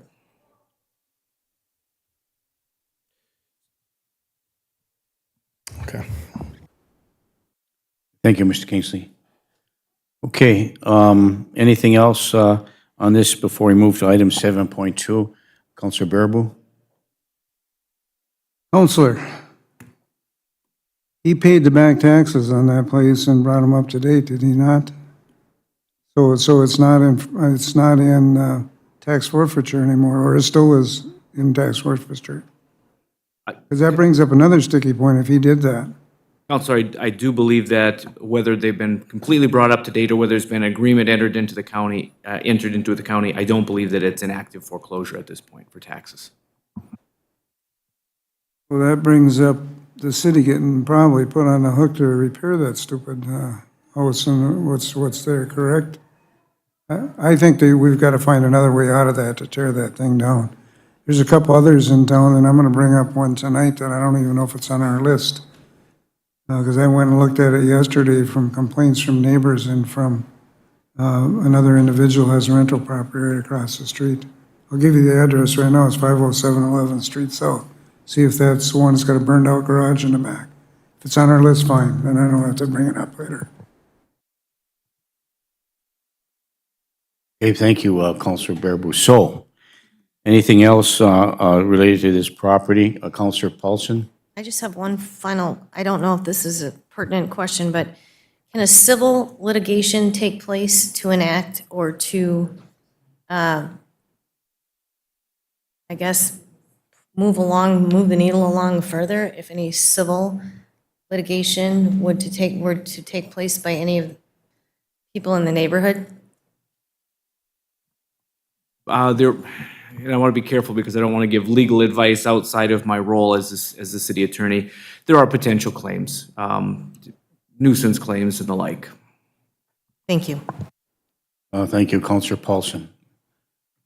Okay, anything else on the property located at 410 50th Street South? Move to item 7.2 on the agenda, the clinic lease. I know that we have some contractors taking a look at it. Britt, do you have any additional information regarding the clinic lease? I did speak with the engineers from Encompass Engineers today, and of course, nothing has changed with what the the deficiencies that existed back in 2018 still exist. So they are getting their report ready to me to send. They did note that because of the age of the building, there are some mechanical things that we might want to look at as the owner of the building. They're going to highlight them, but not necessarily that they won't be part of the insurance claim, but they're just something that we might want to take a look at in the future. Okay, and thank you. And we do have set aside an amount of money to help do those repairs as the engineers make those recommendations. Is that correct? Absolutely, yes, we have an escrow account that we pay into every month. When they pay us, we put X amount of dollars into the escrow account to repair the building. Well, thank you, Britt, very much. Any other questions or comments regarding the clinic lease moving forward? Thank you. Move to last item under discussion, unfinished business is the rental code ordinance. I know that we're getting close to putting it as a final draft. I know that the rental code ordinance is moving forward with John Sullivan and the Planning and Zoning Commission have been working very hard getting this taken care of. So I've read through it again. There's a couple issues that I may have, but I'm waiting for the final draft to come in. And thank you for the general public for their patience as we try to do the right thing and get it right the first time in enacting this rental code ordinance, and for some help from other communities who have had some success in the areas that we're looking at. Councilor Beyondich. If it's okay, I'm going to go back to the clinic lease. Okay, I had a please. question. Yeah, okay, please do. Go ahead. Thank you. Could you tell me when the lease expires for the clinic? Was that 2020? 2025, but it's got an automatic clause that if they don't vacate by that date, it just keeps rolling on the same dollar amount. And the bond, 2035, I believe, but I'll have to verify that. I don't have that with me at the moment. so and I see this on our agenda every council meeting, and I don't know, why do we need to meet with Essentia for a lease agreement? Lease agreement or for? Or for the clinic lease? I mean, what is the holdup? Are we talking about the lease for when it expires? Yes, when we mentioned to them the lease expires in 2025, what is your intent? And their response was, you never finished your insurance claim from 2014. What are you going to do about it? And so we are working on that right now with Encompass Engineers on getting that insurance claim finished and finalized. And the bond payment ends in? 2025. Is So the are- lease payment, no, bond payment I think is 10 years lease, after. yeah. The lease ends 2025, but it has an automatic clause that if they're still in the building, they still have to pay the exact same dollar amount they paid in that last month of the lease. There is no free time in there whatsoever. Okay. Does the lease and the bond end at the same time? No, it does not. How was that written? I mean, I don't understand why there's a lag in that. Mayor, if I may, Yes, please, Mr. Lindsay. I believe the bond was extended. And so I think originally they ran pretty close to the same, but then there was an extension of the bond and the lease wasn't adjusted at that point to cover that gap. And why was the bond extended? On our end, we chose to refinance the bond. But we never went back and had that lease The lease cover still that. obligates them, as long as they are in the building, they still have to pay. So if they vacate at the end of that We have a lease, very nice building that we can rent out to somebody else. Okay. There's not a lot of office space in this town, and I'd probably be really ecstatic to have that to lease out to somebody else, but yes. so we are going after that insurance. We have insurance claim, we already have insurance claim. proceeds that we never spent, that we've got in an escrow account. Okay. And then when we refinanced the second time, we had to create another escrow account for future improvements, such as the mechanical things that are coming up that we need to look at. So we have, their response was, we aren't even going to talk about extending the lease until you fix the building. From what you were obligated to do as part of the insurance claim and lawsuit that preceded that insurance claim. And when did that occur? When did that? 2014, 2016. 2014, and the city never, We never finished the work. we never finished it. We did some emergency repairs and. It's emergency repairs. Yeah, and So that's what we're working on now. So this lease, clinic lease, is just hanging out there until you get that insurance claim done, and then you can move forward with communications. Is that correct? Correct. They do not want to talk about taking the building outside of the lease until we have finished the insurance claim. Okay. Thank you. I was trying to understand, this is on all the time, and I just wanted to Yeah, understand so that was- what it is. And they've been apprised, they met with us when the engineering firm was here. They actually walked them around to all the spots that were on the original report from 2014, 2016, and looked at all the spots again, which include climbing all the way up to the fourth floor on the outside with scaffolding and such. And so everybody's very well aware of what we need to do. Okay, thank you for the explanation on that. No problem. Okay, thank you, Counselor Beyondich. Any more information that we disseminated or any questions regarding item 7.3? Okay, thank you. We'll move to item 8, discussion items. Item 8.1 is adopt a resolution hiring of recreation assistants. So moved. Moved by Counselor Friedli, supported by Counselor Johnson. Is there any further discussion? Hearing and seeing none, all those in favor signify by saying aye. Aye. Aye, opposed. Motion carries. Item 8.2, review and adopt a resolution authorizing the application for a DIRRR grant on behalf of VEDA in order to repair Progress Park. So moved. Moved to approve by Counselor Friedli. Is there support? Support. Support by Counselor Johnson. Is there any further discussion? Hearing and seeing none, all those in favor signify by saying aye. Aye. Aye, opposed. Motion carries. Item 8.3, Planning and Zoning meeting that was held on October 1st, 2022. Item 8.3A, consider the following variance request for Jody Fanoff. Please, if I did mispronounce your name, I apologize. At 1309 Fifth Avenue North in the city of Virginia, a variance for the building, the secondary accessory building, which is a garden shed slash workshop along the northern side of the property at a 10-foot setback, a variance from the required 20-foot setback, and the setback for the corner lot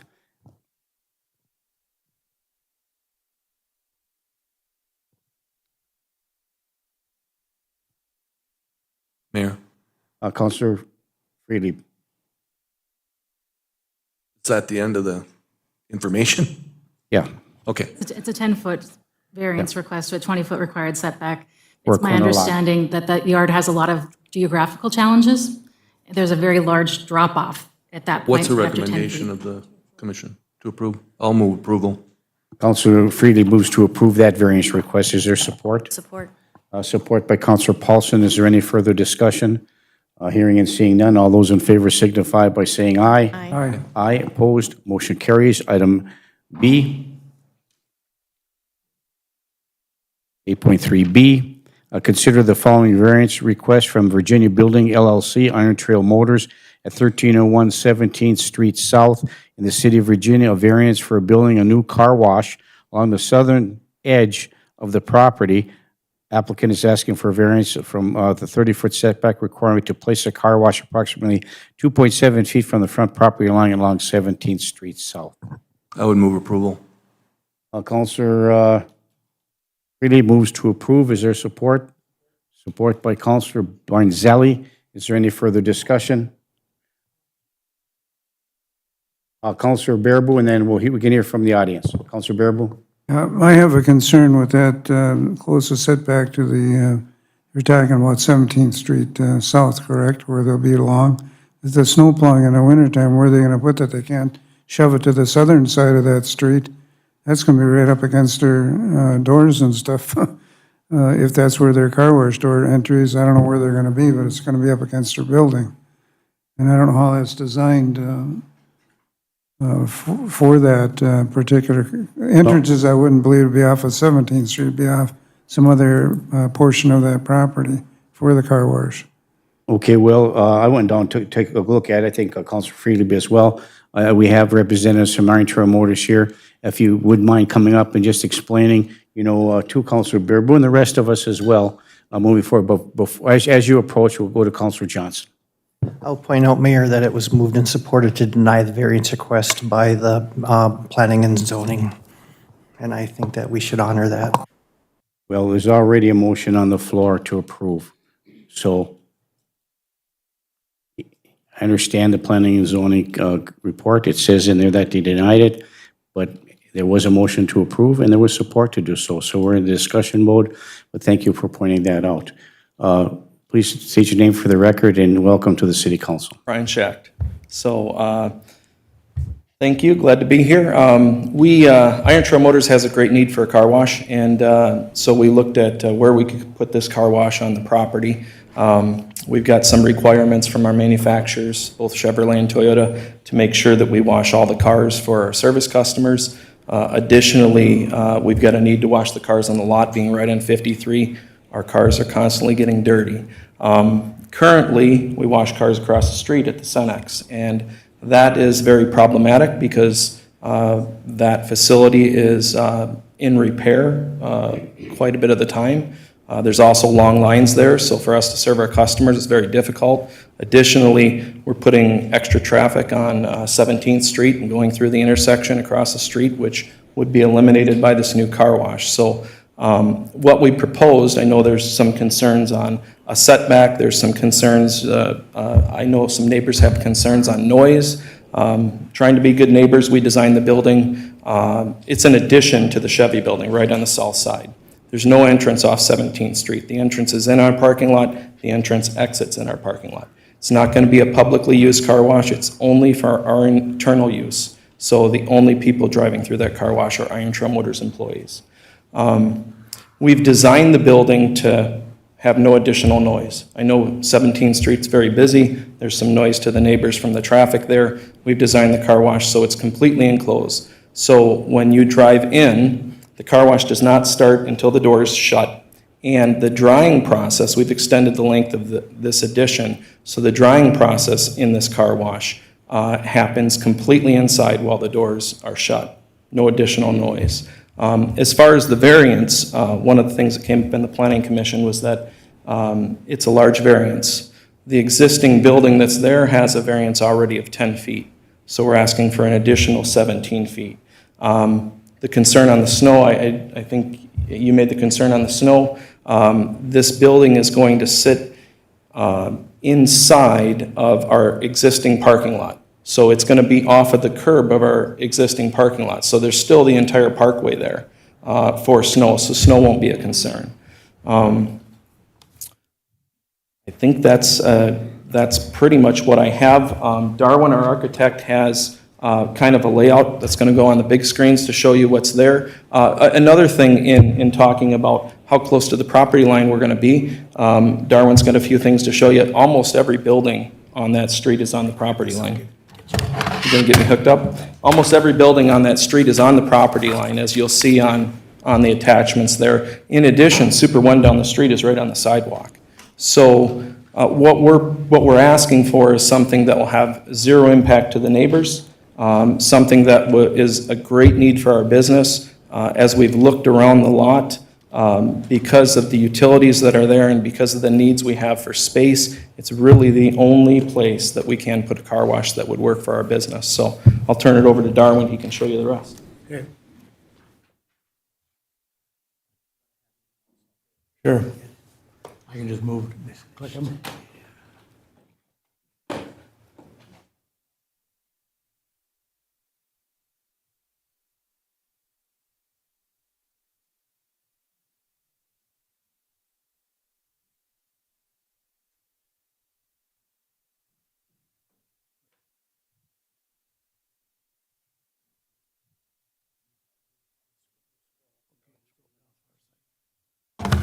Good evening, my name is Darwin Lindahl.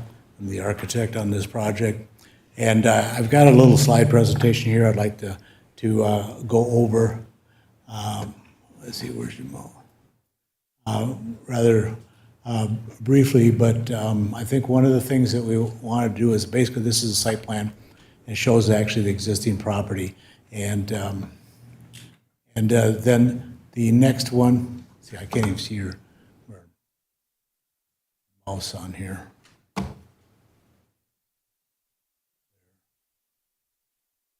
Sorry.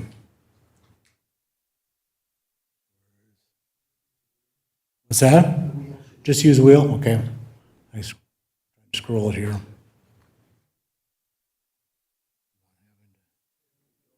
Okay. Okay. So basically what we've got here is the, this actually is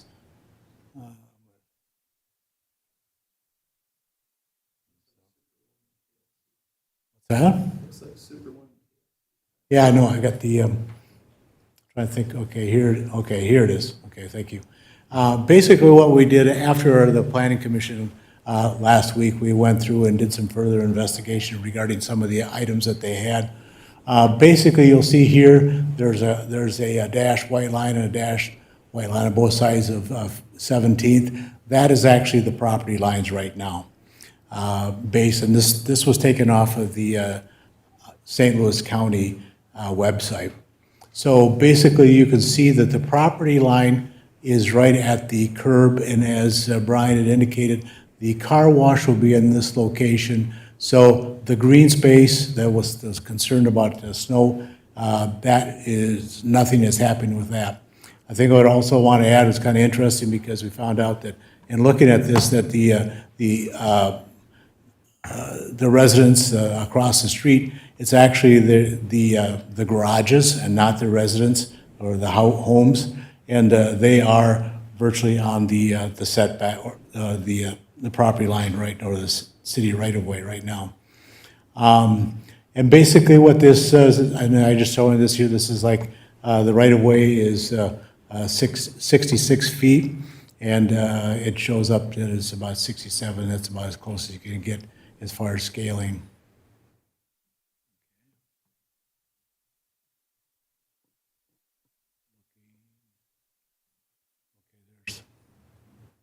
Okay, so then also, this was kind of difficult, and I did send some information. This is where all the utilities are located on the site, and there is no sanitary sewer along on 17th.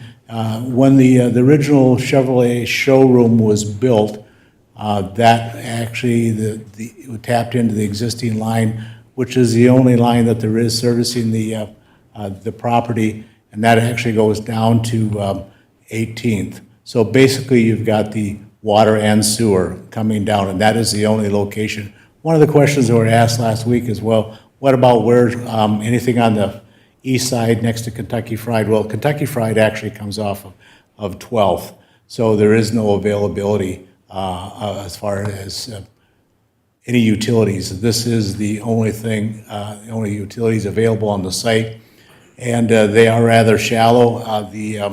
The sanitary sewer, it comes out of the Chevrolet building at approximately 3 feet. So in order to get proper sanitary drainage, this is, like Brian indicated, this is really the only location for the addition, the car wash addition.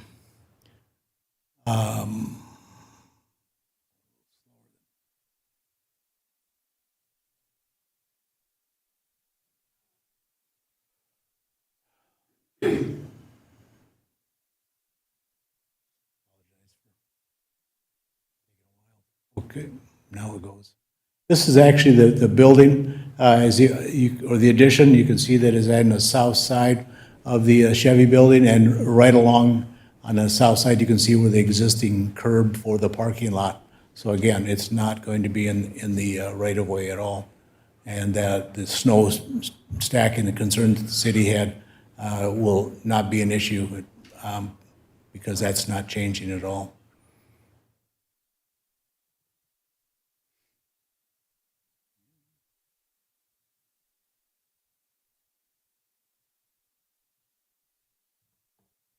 Okay. Mayor, if I may. Are you, Well, there's still more, but I don't know if you have a want to get. okay, well, let's, if you could just hold it in abeyance for a moment. Counselor Paulson. Thank you. I just have a question on the slide that you have up. Okay. That's why I. Yeah, please. I asked. Yeah, please. So after reading the Planning and Zoning Commission findings and their basically objections to this. Right. My question is this going to impede any, like, say you had an emergency vehicle that came in through that entrance that, you can usually take a left and drive through to your parked car row there. Is that going to impede anything emergency services wise? It would not, because obviously there's circulation, and there'd be emergency vehicles would be able to go around between the two buildings and go on the north side of, the west side of the Chevy building, and then there is actually in the parking lot, there's room to turn around. So no, and there's plenty of distance or, you know, as far as getting access, if it's fire or whatever it is, to a hose, you can get around it, or it would meet all the fire code. Thank you for that. Good question. Thank you. I have one quick question, sir. Yeah. Where you're proposing to put that car wash, you, normally, Iron Trail Motors has been parking vehicles along that, and where it is now, for a little bit, you had some parked along the side there, or you do not, they do not? Okay. No, there really isn't, just basically. Okay, it's a, very good, thank you. An asphalt. Okay, thank you very much. Any other questions? We'll have Councilor Bearable, and then you can come forward, sir, in a moment. Thank you very much. Councilor Bearable? Okay, how much in-depth studying did you do or engineering work did you do on that sewer line that goes to 18th? What size is it? I happen to be street and alley chair. Is it going to take the capacity of water that you need without impeding the residents down there, since there is no sanitary sewer on 17th Street? There's none, zero. Correct. It goes down to 18th. On there. How is that going to affect, are you going to have big traps to, because your vehicles are still going to get dirty. They'll be out driving them someplace, they might have mud on them, who knows? Are they going to have traps in that car wash that are going to filter just clean water out, or is it going to filter dirt? It will be just, car wash is required to have a sand oil interceptor, so that will not only collect the sand and mud and everything, it'll actually settle down. It'll be like a holding tank in, you know, underneath the slab, and as well as any oils. That has to be treated before it can go into the sanitary sewer. Okay, so did you do any calculations or have any estimate of how many cars per hour you're going to clean, or what you're going to clean throughout a week in there, to see how much impact that might have on that? Because I don't know what that sewer system is. It's probably only I'm guessing it's only a 6-inch probably. Correct, it is. And that's typically what we do. We put in car washes anyway. It's a 6-inch.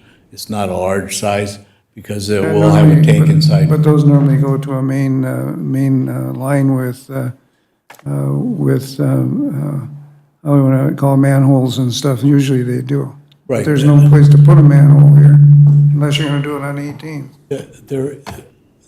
There is a manhole actually straight down on 18.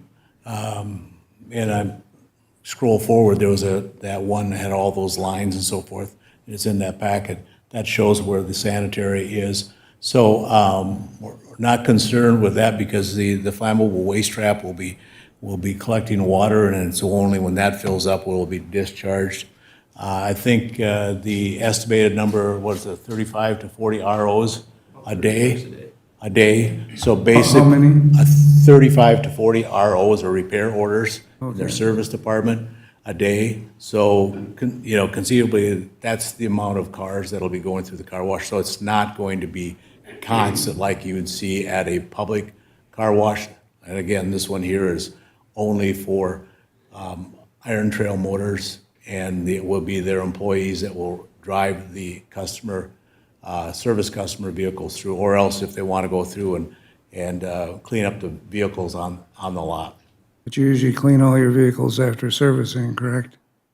Yes, that's one of the requirements. Have you cameraed that service line that goes down 18th? Does anybody put a camera through that to see if there's any bad spots in that line before it gets to the manholes? Well, there was. That would be pertinent in my issue in order to vote for this, because I don't want to see, we've had troubles down in that 18th area, and I believe the mayor can talk to you about that, because he had his family living down in that area where there were issues with sanitary and street stuff heaving down there because of the soils underneath. Are you going to repair what you tear up? Are you going to tear it up and put new lines in if they're bad? Well, right now, I believe that that's a private service that goes through. A private service has to get permission to hook up to a city service. Right. That is not a private service, that's a city service doing down those streets. I know that from the I would say work that we did. I've been around long enough to know. Where's that coming from? That would be one of the conditions, obviously, that we could certainly take a look at, you know, when going forward and, you know, getting a building I permit. believe, Counselor or Mayor, there were problems on 18th with sanitary and stuff in the past where we dug it all up and did work. down there, if I remember correct, where your folks used to live. Well, we dug up the road because it was collapsing, and Yeah, and it was affecting the sewers and everything. they replaced everything in there, so. Yeah, okay. That's my concern. I don't believe they've been looked at enough to see if it'll take care of volume of water at this point, from my perspective. Yeah, I'm sorry. It's not like a, like I said, a commercial car wash that's open, to the public, where there can be rows, based on time of the year. There can be, a row of vehicles there all day long. That's not the case on this one. It's only for basically their customers. And the customers won't be able to drive through it. It'll be an employee that'll drive through. And I think one of the other questions, I probably won't go scroll through it, there is information on that handout. I can certainly send you more, but the one concern that talked about as far as being too close, and it's kind of interesting after we started doing some investigation after last week's meeting, is that come to find out that Super One, which is just down the street, actually, I believe their building is right on the property line, if not have some overhangs that are in the street right of way. So this one here, we're 2.5, 3 feet away inside the property line, which is similar to the garages on the opposite side of the street. So I think that we're not impacting the neighborhood any more than some of these other projects that have been approved in the past. So. I'm not so concerned about the distance from the right-of-way. I'm concerned about the other issue that I just mentioned. 35 cars a day doesn't seem a lot, but some of these car washes don't get that many in a day, so. So it's, I know that that would be something, we'll have to, once this is approved and moves forward, that would be one of the things that we have to do, is that make sure that we got engineering properly, and there is one thing, there's a 1-inch water line, so we're more than likely will include a holding tank for the fresh water, so when they do the car wash, so we're not impacting the other or the Chevy store. But that's all the engineering that we'll have to work through. Okay, thank you, sir. Counselor Paulson, we have some citizens back there that have been patiently waiting. I just wanted to ask go- Commissioner Byrd a couple questions. Well, if I was going may. to bring Mr. Byrd up right after, but would that be okay if we brought the, sure. could you hold it a bit? Sir, you want to come forward? And then we'll have Mr. Byrd from our planning and zoning come forward too.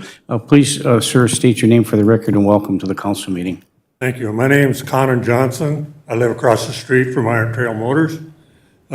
His statement about our buildings, our garages being on the line, they are not. They're all set back. We all had to get permission to put those in, and they're in properly. So I discount what he's saying. That is not true. We are set back away from the property line. Also, like you mentioned about the city sewer, that intersection, those sewer lines and everything have been dug up umpteen times, and it's like driving over a mountaintop almost, going through there. And all day long, the trucks bang over those things. It's horribly noisy. And you're going to put more water in there and more trouble, and we'll probably have more trouble with those lines. And I'm worried we'll have trouble with our homes, lines. And the noise factor, that building better be damn well insulated, doors and so on, or those blowers make a hell of a lot of noise. And we don't need no more noise across the street there. And in the wintertime with snow removal, that can be a problem too if you get a hard winter. So there's a whole lot of issues with this. And the last thing I'm going to say, it appears to us that if you're a big outfit with a lot of money, you can do whatever the hell you want and get a variance. We cannot. We got to abide by the rules. And a 30-foot setback down to a 2.7, that's a hell of a big jump. So I suggest that this should not be allowed. Thank you. Thank you, Mr. Johnson. Anybody else? Okay. Mr. Byrd, will you come forward then? Oh, okay. Please come forward, ma'am. And please state your name for the record, and welcome to the council meeting this evening. I'm Renee Lind. We're the people 70 feet away from where the car wash is going to be. 35 cars a day is a lot. It's constant traffic already on that street. It's crazy. I don't know about the rest of you. I said at the planning and zoning meeting, I don't know where the rest of you take your cars to get serviced, but I never get a free car wash. Well, Washke's does once in a while. But you go to any other place in town or anywhere else on the range, you're not going to get a free car wash. If they were good business people, they could give car wash coupons to their customers, and they could go to the Holiday or to the Shortstop or Second Avenue or any place of their choice on the Iron Range. Why is this so important? Why do we have to keep revisiting this? It was the exact same thing was turned down unanimously 8 years ago, and now here we are again. Nothing has changed. Nobody's moved. We're all the same old people on that street. The only thing we have is our backyards to enjoy. And you can't believe all night the traffic over that hump in the road, whatever that is, that nobody ever explains to us. Do you people go to Menards? Do you drive over that hump every time you go? Try and listen to freight trucks all night long going over that. I assume it must have something to do with the storm sewer or something there. Now, in the last 2 years, 3 years maybe, we've had to replace our water line out by the street. Our next door neighbors have had to replace theirs. Our neighbor across the street has done it twice in 2 years. Something is going on in that neighborhood, and adding a car wash with 40 cars a day going through it isn't going to make it any better. We've had it. We've just had it. You know, my husband has begged you people since Menards came in, the police, the mayor, the city councilors, come and sit in his garage for a day. Come and sit in there for an hour. Watch how many people run the stop signs. Listen to the noise of those semis coming over that hump every day. Just one of you, take us up on it for a change. It's nonsense. It's absolute nonsense. We've been asking you, Mr. Cuffey, for at least 10 to 12 years to put some kind of a warning about the stop sign there, a solar stop sign, anything, nothing. Nobody ever responds to us on that side of the street. And we just keep adding more and more and more. When we bought our properties, we were on 2 dead-end streets. Now we're on the goddamn Autobahn. Thank you, Ms. Lind. Let's bring could Mr. Schott come forward, and then we'll have Mr. Byrd come, and Counselor Paulson can ask your question there. Just one quick point. There's a lot of talk about traffic, and obviously that's a very busy area, but by us having a car wash on site, I can eliminate a lot of our traffic that's going out onto that road to currently wash the cars. They stay in our parking lot, they don't ever leave, and as everybody knows, it's a pretty busy intersection, and yes, there are people that run that stop sign. We've got 2 entrances right there.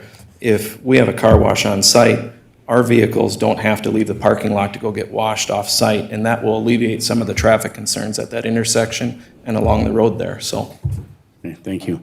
And in response to Ms. Lind, we sent our Public Works Director over there on a number of occasions to try to find a solution to that. I agree it's frustrating, and I agree that they run that stop sign. I sat there on a number of occasions at your request and watched that very same action going forward, and nothing has changed. And I know that's frustrating for you, and something needs to change there. So, Counselor Paulson, yes, sir. Mr. Lind. Richard Lind, 1303 18th Street South. Yes, sir. I've sat in my garage many, many times, worked in my garage, had my garage door open, and I can tell you, within a half hour, 45 minutes period that I'm in that garage, there's cars that come down from Super One to go to Menards. I'll guarantee you, 15 cars go through there, maybe 12 stop at that stop sign. Now, what's so hard about putting a stop ahead sign 100 feet before that stop sign is there? Same thing coming from Menards. Now, that's a dangerous spot there because it's kind of a blind at that intersection. You're coming from Menards and people do not stop at that stop sign. It's absolutely ridiculous. And I don't care what Iron Trail Motors says about their car wash. You don't need what do they need a car wash for? Can any of you guys answer that? I mean, you guys turned it down in 2014. Now all of a sudden, they're going to get a car wash? That's absolutely ridiculous. If you guys vote in favor of this, I'm going to be pissed off. Thank you. Okay, thank you, Mr. Lind. Mr. Byrd, would you please come forward? And Councilor Paulson has a question. Mr. Byrd, from our Planning and Zoning Commission, welcome, Councilor Paulson. Thanks, Commissioner Byrd. Okay, so I read through, obviously, all of the objections of the Planning and Zoning Committee, that the variance is too large, it's too close, not setback. The recommendation was going on an alternative site on the existing property or in the vicinity. That should be explored. Neighborhood objections, and then obviously drainage and snow storage issues. Some of these have already been addressed by not only Iron Trail and also by the neighborhood community. One of the other questions I had is how many years ago this was visited, and it was 8 years ago. And I come from, I guess this council comes from, we pretty much take the recommendations from our commissions seriously. So I just want to ask you a couple questions, if I might.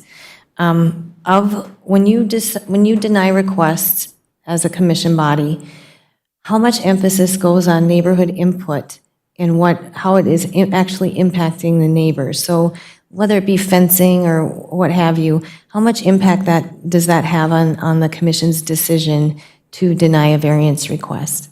Excuse me. The neighborhood, what they have to say has a lot of emphasis. And of course, the more that show up, we had this group there. There were, from my understanding, some phone calls and a letter, I believe, that John Sullivan received. But yeah, I mean, we all live in this town. We all want to have it nice and quiet around our home. Doesn't always happen when you're in an area that's zoned commercial. I've been on this commission since '98, not by choice and most of the time, and I was here for the Menards and the Target and Super One. And you know, there's another balancing act there, which is the amount of jobs created. Menards, couple hundred, Super One, 100, couple hundred, I don't know what it is. So that has an emphasis in my eye. And this particular one,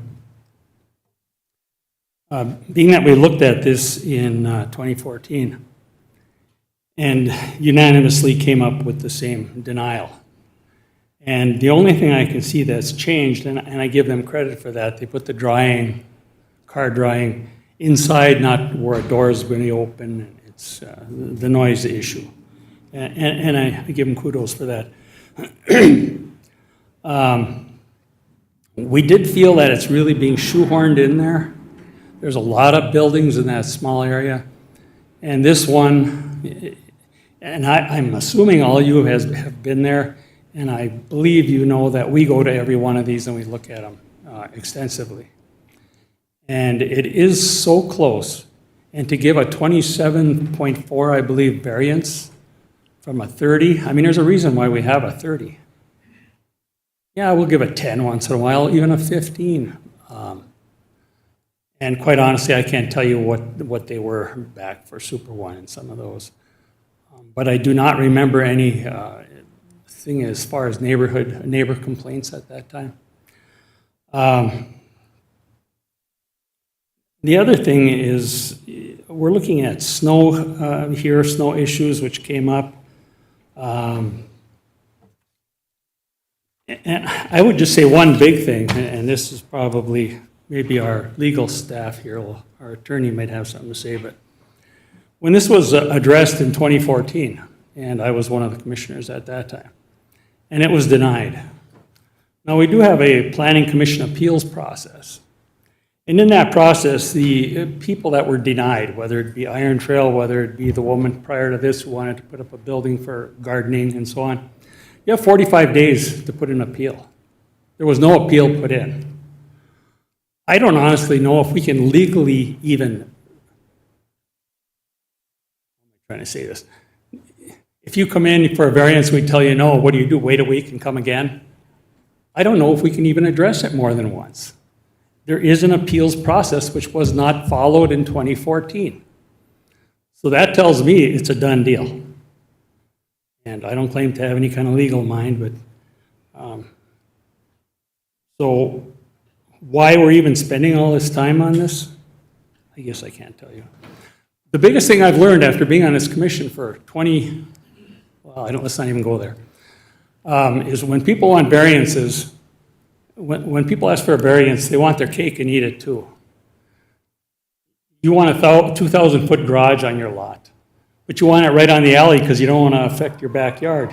You want the kids still to have the little kiddie pool there. You don't want the garage up against the house.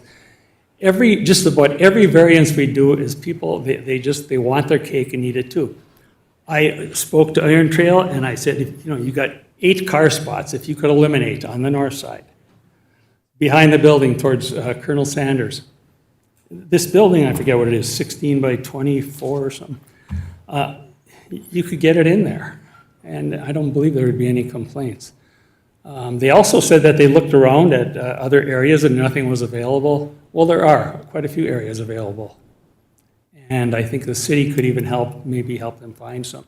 In fact, if you go towards Dollar General, that area, or is it Dollar General? The dollar store, anyway, down there.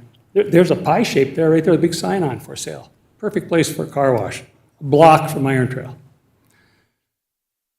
So all that being said, and looking at the legal side of this, I guess it's your call. Did Mr. Wood answer your question, Councilor Paulson? Yes, I really appreciate that, and upon that, I guess I would like some legal clarification. Sorry, Brian. If I may. Yes, Mr. Lindsay? Counselor, and to answer the question, the consideration of this request is properly before both the Planning Commission and the Council for a couple of reasons. Number one, there's some separation in time, but more importantly, it sounds like there was some changes to the application of the project from the original. And so this isn't, it's not what we would call like a res judicata type situation where you're barred from bringing an updated application. So I understand the point, but from a technical standpoint, it's not barred as a legal matter. Well, I look back at my notes from 2014, and the only change was the sound aspect. So if somebody could come and remove one nail, they can come back next time, or? And we did consult. Where do you draw the line? We did consult the League of Minnesota Cities on this, and they stated it'd have to be by ordinance that would dictate if you have a period of time they can't come back for, that if it was denied or not granted, that they can't come back for, say, 6 months. But we don't have that ordinance. So there's nothing in the statutes that doesn't allow somebody to keep coming back repeatedly with the same variance over and over again. Anyway, that's what went on at our commission, and then you say it's. Thank you, Mr. Byrd. Councilor Freely? The difficulty with city council decisions is that regardless of what you decide, someone's going to be happy, somebody's going to be upset. That's just the reality of it, and that's what makes it difficult to sit at this table. I live in a very noisy, busy intersection at 3rd Street and 6th Avenue, and I too am frustrated by the noise and the traffic and the running of stop signs. And for years, I've been living there 30-plus years, and nothing has been or really can be done to keep the loud pipes from ripping past my open windows in the summer or whatnot at all hours of the night. And so I hear you, and I'm frustrated with you with regard to that. The other thing, though, that I think is imperative for me as a city councilor is that, you know, we do need to attract and establish and maintain businesses in this community. And we've even hired a community developer to do so for us. And we have a very vibrant, busy business that's located, unfortunately, right across the street from you, which years before, when you first established your residences, wasn't there, nor was Menards. And, you know, unfortunately, the development in that area you didn't anticipate, but even though it's been frustrating and annoying to you, even though it's been frustrating and annoying to you, it's been beneficial to the city to have a business of this capacity come and do business within the city. So, and I guess like when I went there and cased out the situation and looked east to west to where they're gonna situate this building, and then turned around and looked east, I could see that the building that we already have in Super One extends further than to the south than this proposed building would take up. And I actually went and took my tape measure, put it right on the corner of the southwest corner of Super One, and ran it out to the curb, and it was 15 feet.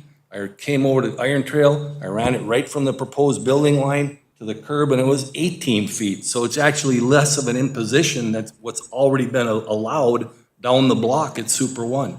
So I guess I'm kind of moving in, and that's why I made that motion. It was like I went there and looked, we've already allowed it for an enormous business down the block.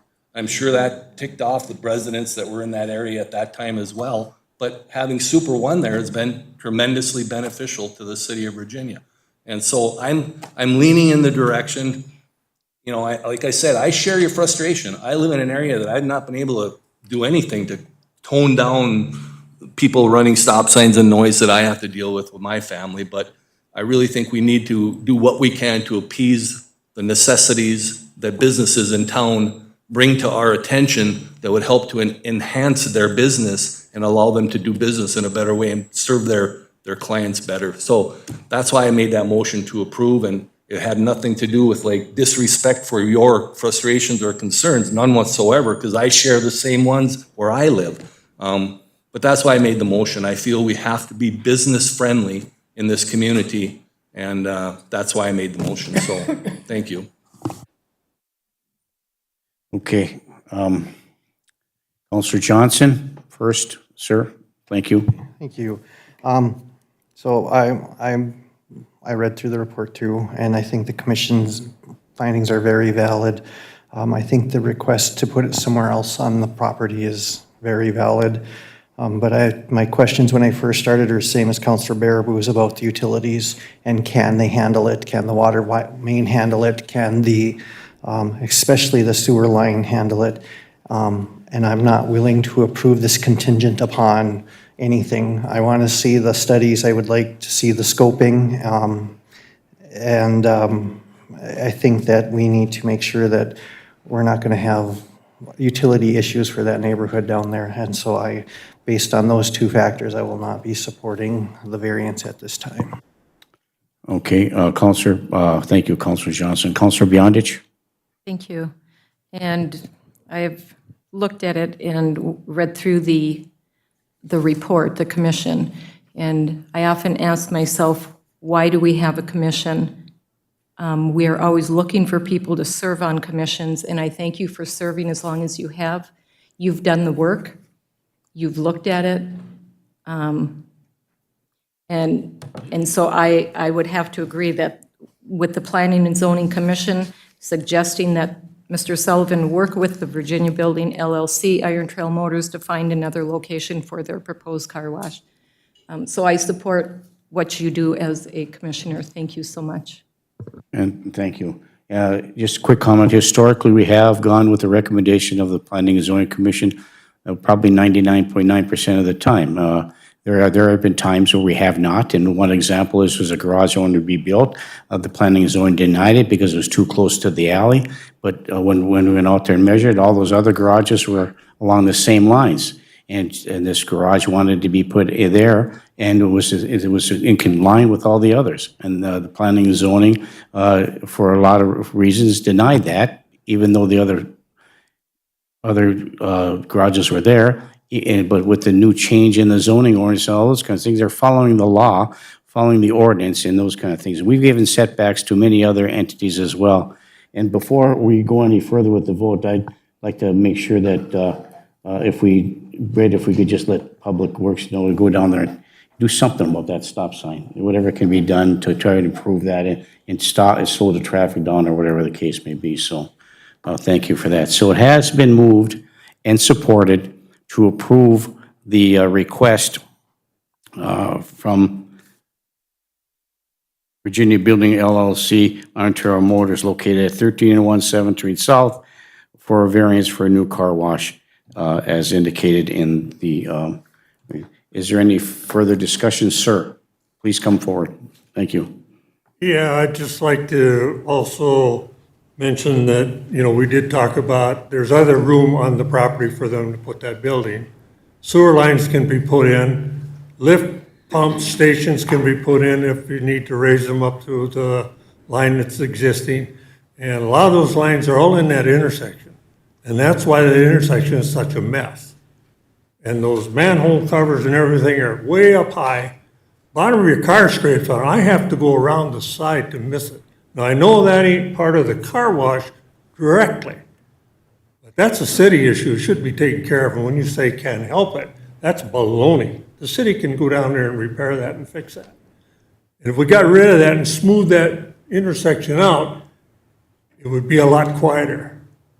I mean, we're sitting at our house and the windows rattle when those semis go across that bump. Boom, boom. Pickups pulling trailers. So anyway, to that point, the other thing I want to say, if you want to start expanding your commercial properties, like you're talking, maybe you ought to think about a buyout. You want more room to put this stuff in, maybe you ought to buy us out and then we'll leave. Then you won't have the problem anymore. Just a suggestion. Thank you, sir. Along with that stop sign, obviously, is Public Works to look at that roadway too as well, that intersection, Britt. Thank you so much. Okay. So it has been moved and supported to... I just got one more comment to make. Hey, come on up here, Mr. Lind. One more comment. Now, I've been asking for a long, long time for a yellow curb to be painted along that intersection going up towards Menards, because to this day, there are still vehicles parking along that curb, and it's a hell of a job for me to back out of my garage. I'm really, really tired of that. So if these guys get their way, I asked many years ago to put no parking signs along that median, and you guys told me there's way too much stuff in the way to pound down a no parking sign or no unloading freight sign. We had some parking signs up there. You got one there. There's only one? There's just that one that's on that. By the driveway. Okay. Right by their driveway. Now, if these guys get their way, are they gonna be digging up along that area? With all your electrical lines running through there to Menards or wherever they're going? Well, I think we can also add on to list that, looking at that, painting that curb yellow, but if approved... Yeah, if it can be painted yellow, right, it would be a lot easier for me to get in and out of my garage. Yeah, The other day, there was a goddamn fifth-wheeler parked there with a dually pickup there, and it sat there for a cripe all night. I was in my garage for 45 minutes, and it was just sitting there that whole time. You know, whether they had business with Iron Trail or what. I mean, that's a hazard too for, I mean, there's kids that ride their bikes up and down that street. and cars going through there, pickups going through there with their trailers, motorcycles going through there. Somebody's gonna get hurt there. Well, we can take a look at, put the yellow We can take a look sign there at- too. We'll take a look at that, sir. Okay. We'll have Public Works take a I look at still it. hope you vote against it. And I don't know what happened to those other signs, but we'll have to take a look at that as well. And I know that Iron Trail Motors, we sent a letter. They complied not to park or unload any of their vehicles on that roadway. They will unload them inside the proper property. And again, you're saying no, they don't do that? No, we're counting. Oh, okay, thank you. All right, thank you. So it has been moved and supported. Is there any further discussion? Councilor Baraboo? Yeah, let me make a little better suggestion here on having just Public Works look at that. We're going to be putting together another big street program coming up. We don't have the budget right now. We've put $22 million into 2024 into this community. But we will be looking at all the streets again in Virginia for another go around. That intersection and that street on 18th or 13th there needs to be really looked at and where that big hump is. And I would suggest, along with Public Works, that we have the engineering department, SCH, go along with them, Brett, to give us some ideas what we might be able to from a perspective and have that line, put a camera through it just to make sure that sewer line can handle it. That's my main concern, that sewer line, because water from car wash should have to go through processing plant of the sewer, so can't go into the storm sewers. It has to go through sanitary. But that would be my suggestion right now, and take that to Public Works and have Matt Reed and SCH go along with them. Okay, it has been moved and supported. Is there any further discussion? And the motion was to approve the request for the billing of the car wash. Moved and supported. Any further discussion? Hearing, seeing none. All those in favor signify by saying aye. Aye. Opposed? No. Roll call, please. Johnson? No. Baranzelli? Huffy? Yes. Baraboo? No until the work is looked at. Friedlieb? Aye. Paulson? No. Beyondich? No. What's the tally? 2. Motion fails 4-3. And as indicated from Mr. Byrd, Iron Trail Motors, Virginia Building LLC has the opportunity to appeal for 45 days, wish to do so. So please take note of that as well moving forward. So, okay, move to the next item on the agenda, which is the committee reports. Committee of the whole meeting that was held on August 2nd, 2022. We'll turn this part of our meeting over to our city administrator, Britt C. Bennis. Britt? Thank you. At the Committee of the Whole meeting held on August 2nd, 2022 at the Iron Trail Motors Event Center, Mr. Matt Reed, our engineer of record, was present to discuss the request for an approval of the professional services agreement for our lift station SCADA project. It was moved and supported to accept that agreement with SCH for the construction services for the lift station SCADA project. So moved. Moved to approve by Councilor Johnson. Is there support? I'll support, Mayor. By Councilor Baraboo. Is there any further discussion? Hearing and seeing none. All those in favor signify by saying aye. Aye. Aye. Opposed? Motion carries. It was also moved and supported to approve the professional service agreement with SCH for the Silver Lake Trail Improvements Phase 2 project. So moved. Moved by Councilor Beyondich, supported by Councilor Friedlieb. Is there any further discussion? Hearing and seeing none. All those in favor signify by saying aye. Aye. Aye. Opposed? Motion carries. We also had discussion regarding the 2023-2024 street project, which is the Chestnut Street, which includes Chestnut Street signal replacement. Discussion was held regarding whether we're going to replace all of them or take out a few of them on the odd number blocks. After much discussion, it was moved and supported to bring the traffic signal evaluation to the next committee of the whole and to advertise to the public of the meeting. So move. Moved by Counselor Freely. Is there support? Support by Counselor Beyondich. Is there any further discussion? Hearing and seeing none, all those in favor signify by saying aye. Aye. Aye. Opposed? Motion carries. Matt Reed presented a change order for our 2021 street and infrastructure project. This was change order number 3, and it encompassed a few things. It encompassed the water line repair near Pine Mill Court, a CenturyLink cable that we did not know was in the area, and the unknown chunk of cement found in the middle of the project. It was moved and supported to approve the resolution for change order number 3 for the 2021 street and infrastructure project with Casper Construction. Also move, Mayor. I'll move to approve by Counselor Bearable. Is there support? Support by Counselor Barnzelli. Is there any further discussion? Counselor Beyondich. Thank you. This is just clarification for the public that this is in the, is it a Contingency. contingency Yeah. for the project? Yeah, for every project, we put a construction contingency, and it's usually about 15 to 20% of the project cost. If we don't use it, we don't use it, we get to get back. If we do use it, it's for these kind of things, and this is well within our contingency. Thank you. Thank you, Counselor Beyondich. It's been moved and supported. Is there any further discussion? Hearing and seeing none, all those in favor signify by saying aye. Aye. Aye. Opposed? Motion carries. Mr. Matt Reed had a lot to say at that meeting. For the final item he had with us was discussion of the soils that were exposed when the flooring of the police garage was removed, which doesn't shock me because here in Virginia, we seem to be contaminated everywhere. It was moved and supported to approve the change order in the amount of $8,578 for the police garage project due to the contamination, and the project contract is with Lindsay Enterprises. I'll move the change order. Move to approve by Counselor Paulson. Is there support? Support. Support by Counselor Beyondich. Is there any further discussion? Hearing and seeing none, all those in favor signify by saying aye. Aye. Aye. Opposed? Motion carries. It was moved and supported to approve the purchase of a Generac generator from Hometown Electric of Northern Minnesota in the amount of $14,740.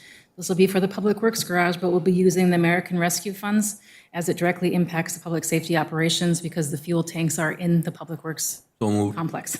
Move to approve by Counselor Freely. Is there support? I'll support, Mayor. S- Or whoever Okay, over there. support by Counselor Beyondich. Is there any further discussion? Counselor Beyondich. Thank you. And I would like to thank you for pointing out the public is very interested as to where money comes from and how it's being utilized. So thank you for mentioning that when you read these up. Thank you. Yeah, thank you. Thank you, Counselor Beyondich. So it has been moved and supported. Is there any further discussion? Hearing and seeing none, all those in favor signify by saying aye. Aye. Aye. Opposed? Motion carries. It was moved and supported to send a letter to the requester at 831.5 13th Street North explaining why installing a handicap parking spot at that spot is not feasible. Moved by Also move, Mayor. Counselor Bearable, supported by Counselor Barnzelli. Is there any further discussion? Hearing and seeing none, all those in favor signify by saying aye. Aye. Aye. Opposed? Motion carries. It was moved and supported to approve the request for a lease from the American Legion Post 239 for city-owned parcel 09000103730, which is located just to the east of the American Legion building on Chestnut Street, and to direct staff to draw up a lease agreement amenable to both parties. Looking for a motion? I'll move. Moved by Counselor Paulson. Is there support? I'll support, Mayor. Support by Counselor Bearable. Is there any further discussion? Hearing and seeing none, all those in favor signify by saying aye. Aye. Aye. Opposed? Motion carries.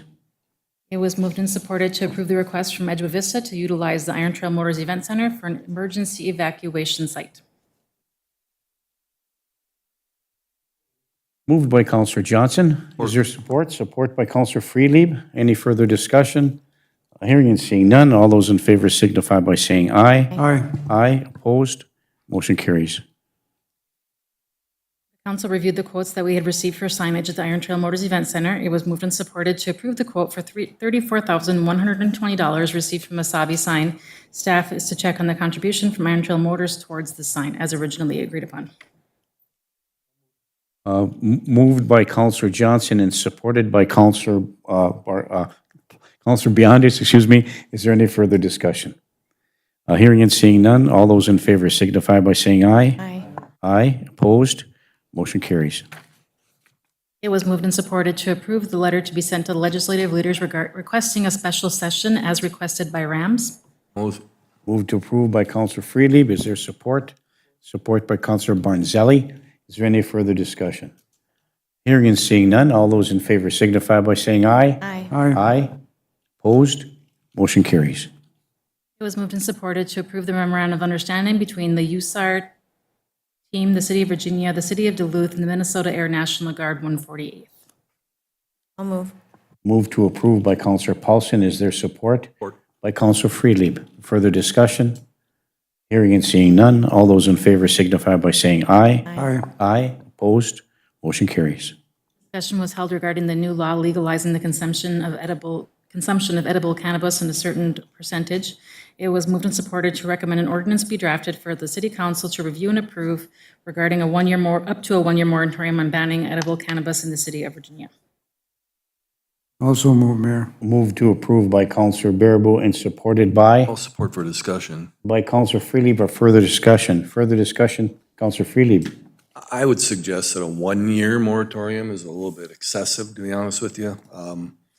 I did talk to Chief Mattson the other day at the National Night Out, and I told her part of the reason I kind of remained silent during her presentation and the discussion was that I've had stars in my eyes with regard to the revenue that can be raised when you have this type of an item that's going to be potentially available to the public. So, I mean, that's a reality that if it is sold in this community, it raises additional tax monies for us to be utilized within the city for paying off things such as the bond for the $38 million building that we built. But in any event, I know there's other ramifications with regard to these kinds of items, but it's one of the things that I was thinking about in terms of like how we could benefit from it. And there could potentially be a balance between that and the deficits that we may have imposed upon us. Thank you. Thank you. And just some clarification, some of the other communities are also looking at a 1-year moratorium, primarily because they want to go back to the state legislature and get some clarification, because the bill that was passed was originally discussed and intended for medicinal use for medicine, but it turned out to be a state law that allows for recreational use, but it only allows for recreational use for consumption by liquid or by edibles, but not for smoking. So, I mean, they're approving use of it, but limiting it. So they want to get a clarification, some legal standing, use the League of Minnesota Cities and others to try to come together as in a law enforcement consortium and go to the Public Safety Committee down there when they reconvene next year. And that's to give us a year in order to get some clarification from the legislature and then attempt to move forward with that. We can always rescind the ordinance if necessary to do so. So it has been moved and supported. Is there any further discussion? Hearing and seeing none, all those in favor signify by saying aye. Aye. Aye. Opposed? Motion carries. We did go into closed session to discuss purchase of 2 properties in the development area of the Public Safety Center. It was, after we came out of closed session, it was moved and supported to approve the purchase of the property at 1018 South 2nd Avenue as part of the land acquisition for the public safety site. Looking for a motion? So moved. Moved by Counselor Freelieb, supported by Counselor Barnzelli. Is there any further discussion? Hearing and seeing none, all those in favor signify by saying aye. Aye. Aye. Aye. Opposed? Motion carries. It was moved and supported to approve the purchase of the property at 124 A Street South as part of the land acquisition for the public safety site. Also move, Mayor. I'll move to approve by Counselor Bearable and supported by Support. Counselor Freelieb. Is there any further discussion? Hearing and seeing none, all those in favor signify by saying aye. Aye. Aye. Opposed? Motion carries. It was moved and supported to approve going to mediation with a third-party mediator regarding wage determination for the lead recreation assistant position, which falls under the AFSCME contract. I'll move to approve. Support. Moved by Counselor Paulson to approve, supported by Counselor Johnson. Is there any further discussion? Counselor Paulson. Thank you, Mayor. I do have one question regarding what happens out of that mediation. Will that wage increase go back to the original discussion or to the original sit-down at the personnel committee level. Part of the negotiation, if that's something we want to offer as part of the negotiation, is that we'll honor our original date, or if we want to change it to a different date, it's part of the discussion we can have Okay. with the mediator. Okay, thank you. And then if that doesn't occur and mediation fails, then it goes to Go the to next. arbitration. It goes to arbitration. Very good, thank you. Okay, moved and supported. Is there any further discussion? Hearing and seeing none, all those in favor signify by saying aye. Aye. Aye, opposed? Motion carries. Just to point out, Mayor, if we do end up in arbitration, that is binding. So whenever if that does occur, Yep. we will finally have an answer, but hopefully we can get to mediation and get that done before Yeah, arbitration. hope it doesn't have to go to arbitration. I hope so too. We have to abide by the arbitrator's ruling. We do, no matter what it says. Thank you. Next item was moved and supported to relocate the equipment from the dryland room to open fitness room and to move the figure skating harness to the dryland room in order to allow community use of all fitness components. Move to table. Counselor Johnson moves to table. Is there support? Support by Counselor Barnzelli. All those in favor signify by saying aye. Aye. Aye. Opposed? Motion carries. Thank you. It was moved and supported to go with the operational option 1 for the operation of the fitness center at the Iron Trail Motors Event Center with monthly evaluations. Counselor Johnson? I have a question is, it says it failed because we were spending money, but I would guess I would ask Brian Lindsay if we're actually spending money, if we're just changing an operations thing, because with that money's already been allocated, we're just changing I thought we were just changing how we were going to be operating. Yeah, it's, as it relates to the expenditure, I would say that, that the money's already been allocated. As it relates to the actual, as I understand the actual motion, we're creating an opportunity for the city to realize revenue, so we're actually bringing money in. So I think it would be permissible. Thank you. So I will move that we go with operation option 1 with monthly evaluations. Counselor Johnson moves to approve option 1 under the operation for the fitness center by the City of Virginia. Is there support? I'll support. Support by Counselor Paulson. Further discussion? Hearing and seeing none. All those in favor signify by saying aye. Aye. Opposed? No. No. Roll call, please.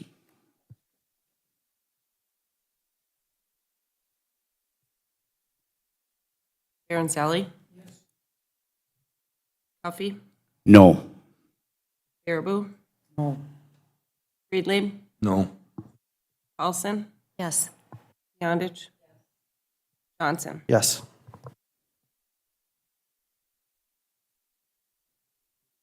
Motion passes 4-3. Or I missed one somewhere. I missed somebody. 4-3, yes. Baranzelli. Paulson, Beyondich, Johnson, Baranzelli. Counselor Johnson, Counselor Beyondich, Counselor Paulson, and Counselor Baranzelli are a yes? Yes. Okay, motion passes 4-3. Thank you. Thank Further you. items from that meeting. Thank you. Thank you, Britt. I know it's been a long meeting, so we'll hopefully get through the rest of this in a relatively reasonable time. We'll move to item 10 is commission liaison reports. Does any city councilor have a commission liaison report they'd like to give this evening?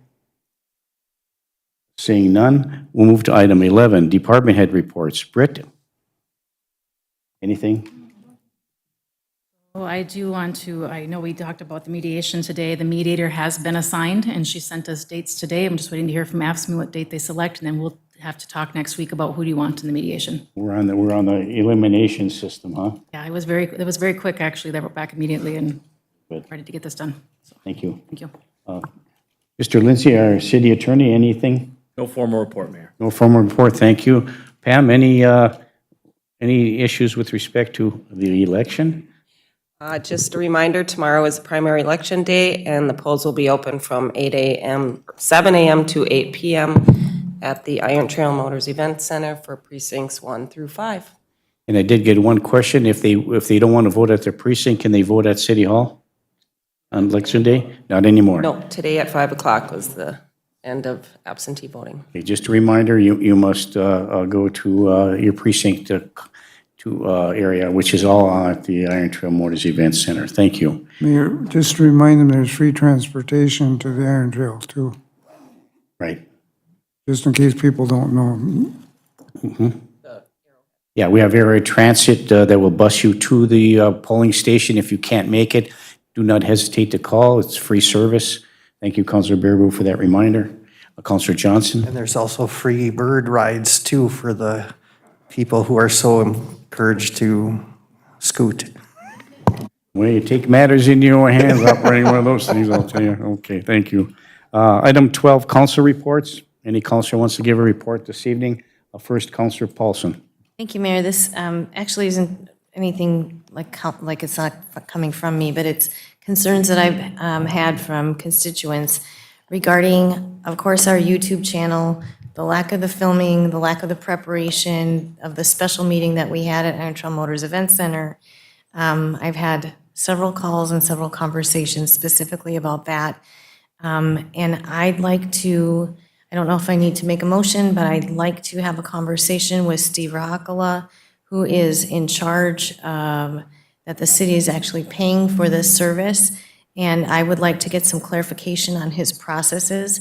So those were just some comments that I've had some people that are extremely disappointed after they do not have public access anymore.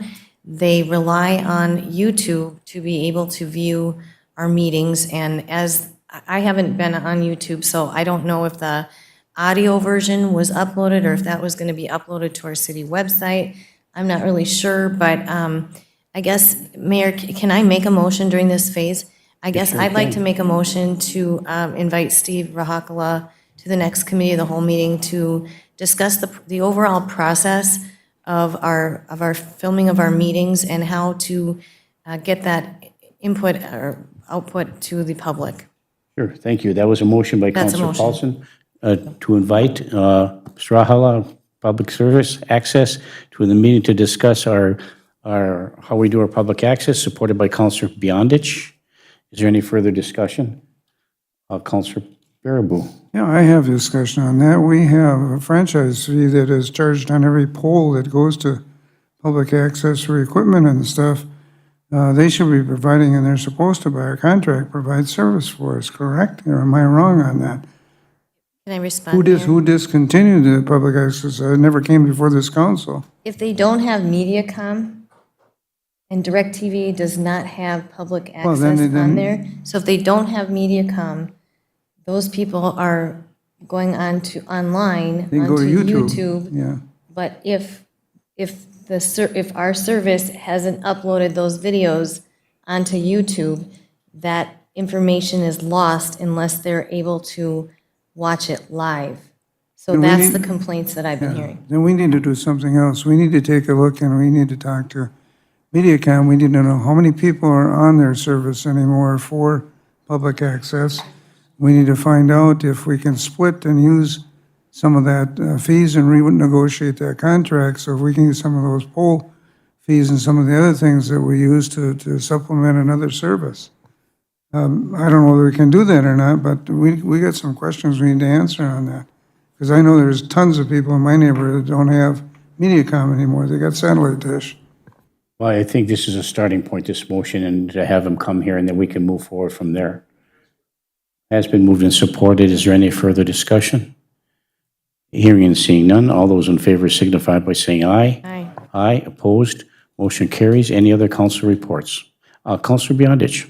This is not necessarily a report, but I feel compelled to publicly thank our fire department. Earlier this year, my niece lost her home to a fire, but she felt very comfortable with how she was handled by our department. They kept her informed. They helped her through the process, and today I called my niece, her sister, whose garage was on fire this morning in Midway, and the department did respond. They saved it. So I just, on a personal level, our fire department deserves a lot of credit for saving structures, saving lives, and everything they do every day. Thank you. Thank you very much, Councilor Beyondich, for That's very, very tugs at the heartstrings, very heartwarming, so thank you for saying that. Okay, I guess I have a couple items here. No, I just have one. Just to let you know that if you remember, the Department of Public Safety, our Public Safety Department has, first it was the EMS and Fire Department. The Fish Note Golf Tournament was held up at Giants Ridge again, in which I was able to participate preliminarily with one of our lobbyists, Ms. Michael Jarek, but this is a separate issue where he's involved in that. They put together in a tournament where they raise money for certain charities. In the last 2 years, they've given it to the Friends of Public Safety, and they'd like to do that again this year. So they're going to mail us a check, and Britt, I think I would just give it to you to put it on the next committee, the whole meeting for approval for a donation. Is that how that works? So I want to thank the Fish Note golf team, the ones that we took pictures with at the fire hall last year. They don't want any more photo opportunities. They just want to donate the money. So thanks for that. They're very generous people, and they do a lot for communities all over the place. But when they hold an event up here, their fundraising stays local. So thank you for that. Okay. Anybody else have anything they'd like to add? Bueller? Anyone? Okay. Thank you very much for everybody. It was a long meeting, and thank you for your patience and for all your hard work this last couple of weeks. And staff, we have a lot going on with the new election tomorrow. Good luck to everyone. And please, get out and vote. If you need a ride, give us a call. We'll get our transportation out there for you. So thank you. We will now adjourn this meeting to our next council meeting, which is scheduled for Tuesday, August 23rd, 2022, 5:30 p.m. in the council chambers. But before we adjourn, quick thing from you. Do we have a meeting to validate the ballots? Yes, the Cannabis meeting will be held at 8:30 on Thursday. What is it? August 11th. August 11th, 8:30, Cannabis, the ballots. right here in City Council chambers. We have to all be here. And a note was sent out, or an invite was sent out. Okay, so just, I need a quorum. we need a quorum.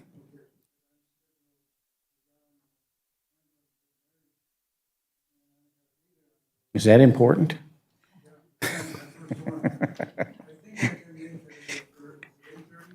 Yes, 8:30. Okay, Councilor Paulson? I will be unavailable that whole day. I'm in mediation from 8 Okay, so throughout the whole rest of the afternoon. We could, Rest of us could be here? schedule for Friday. Nope, we'll all be here 8:30. Okay, Just quick and easy. okay, perfect. Okay, thank you. We'll have a quorum. Okay, thank you. We'll have a quorum. Okay, thank you. We stand adjourned. Good night, everyone.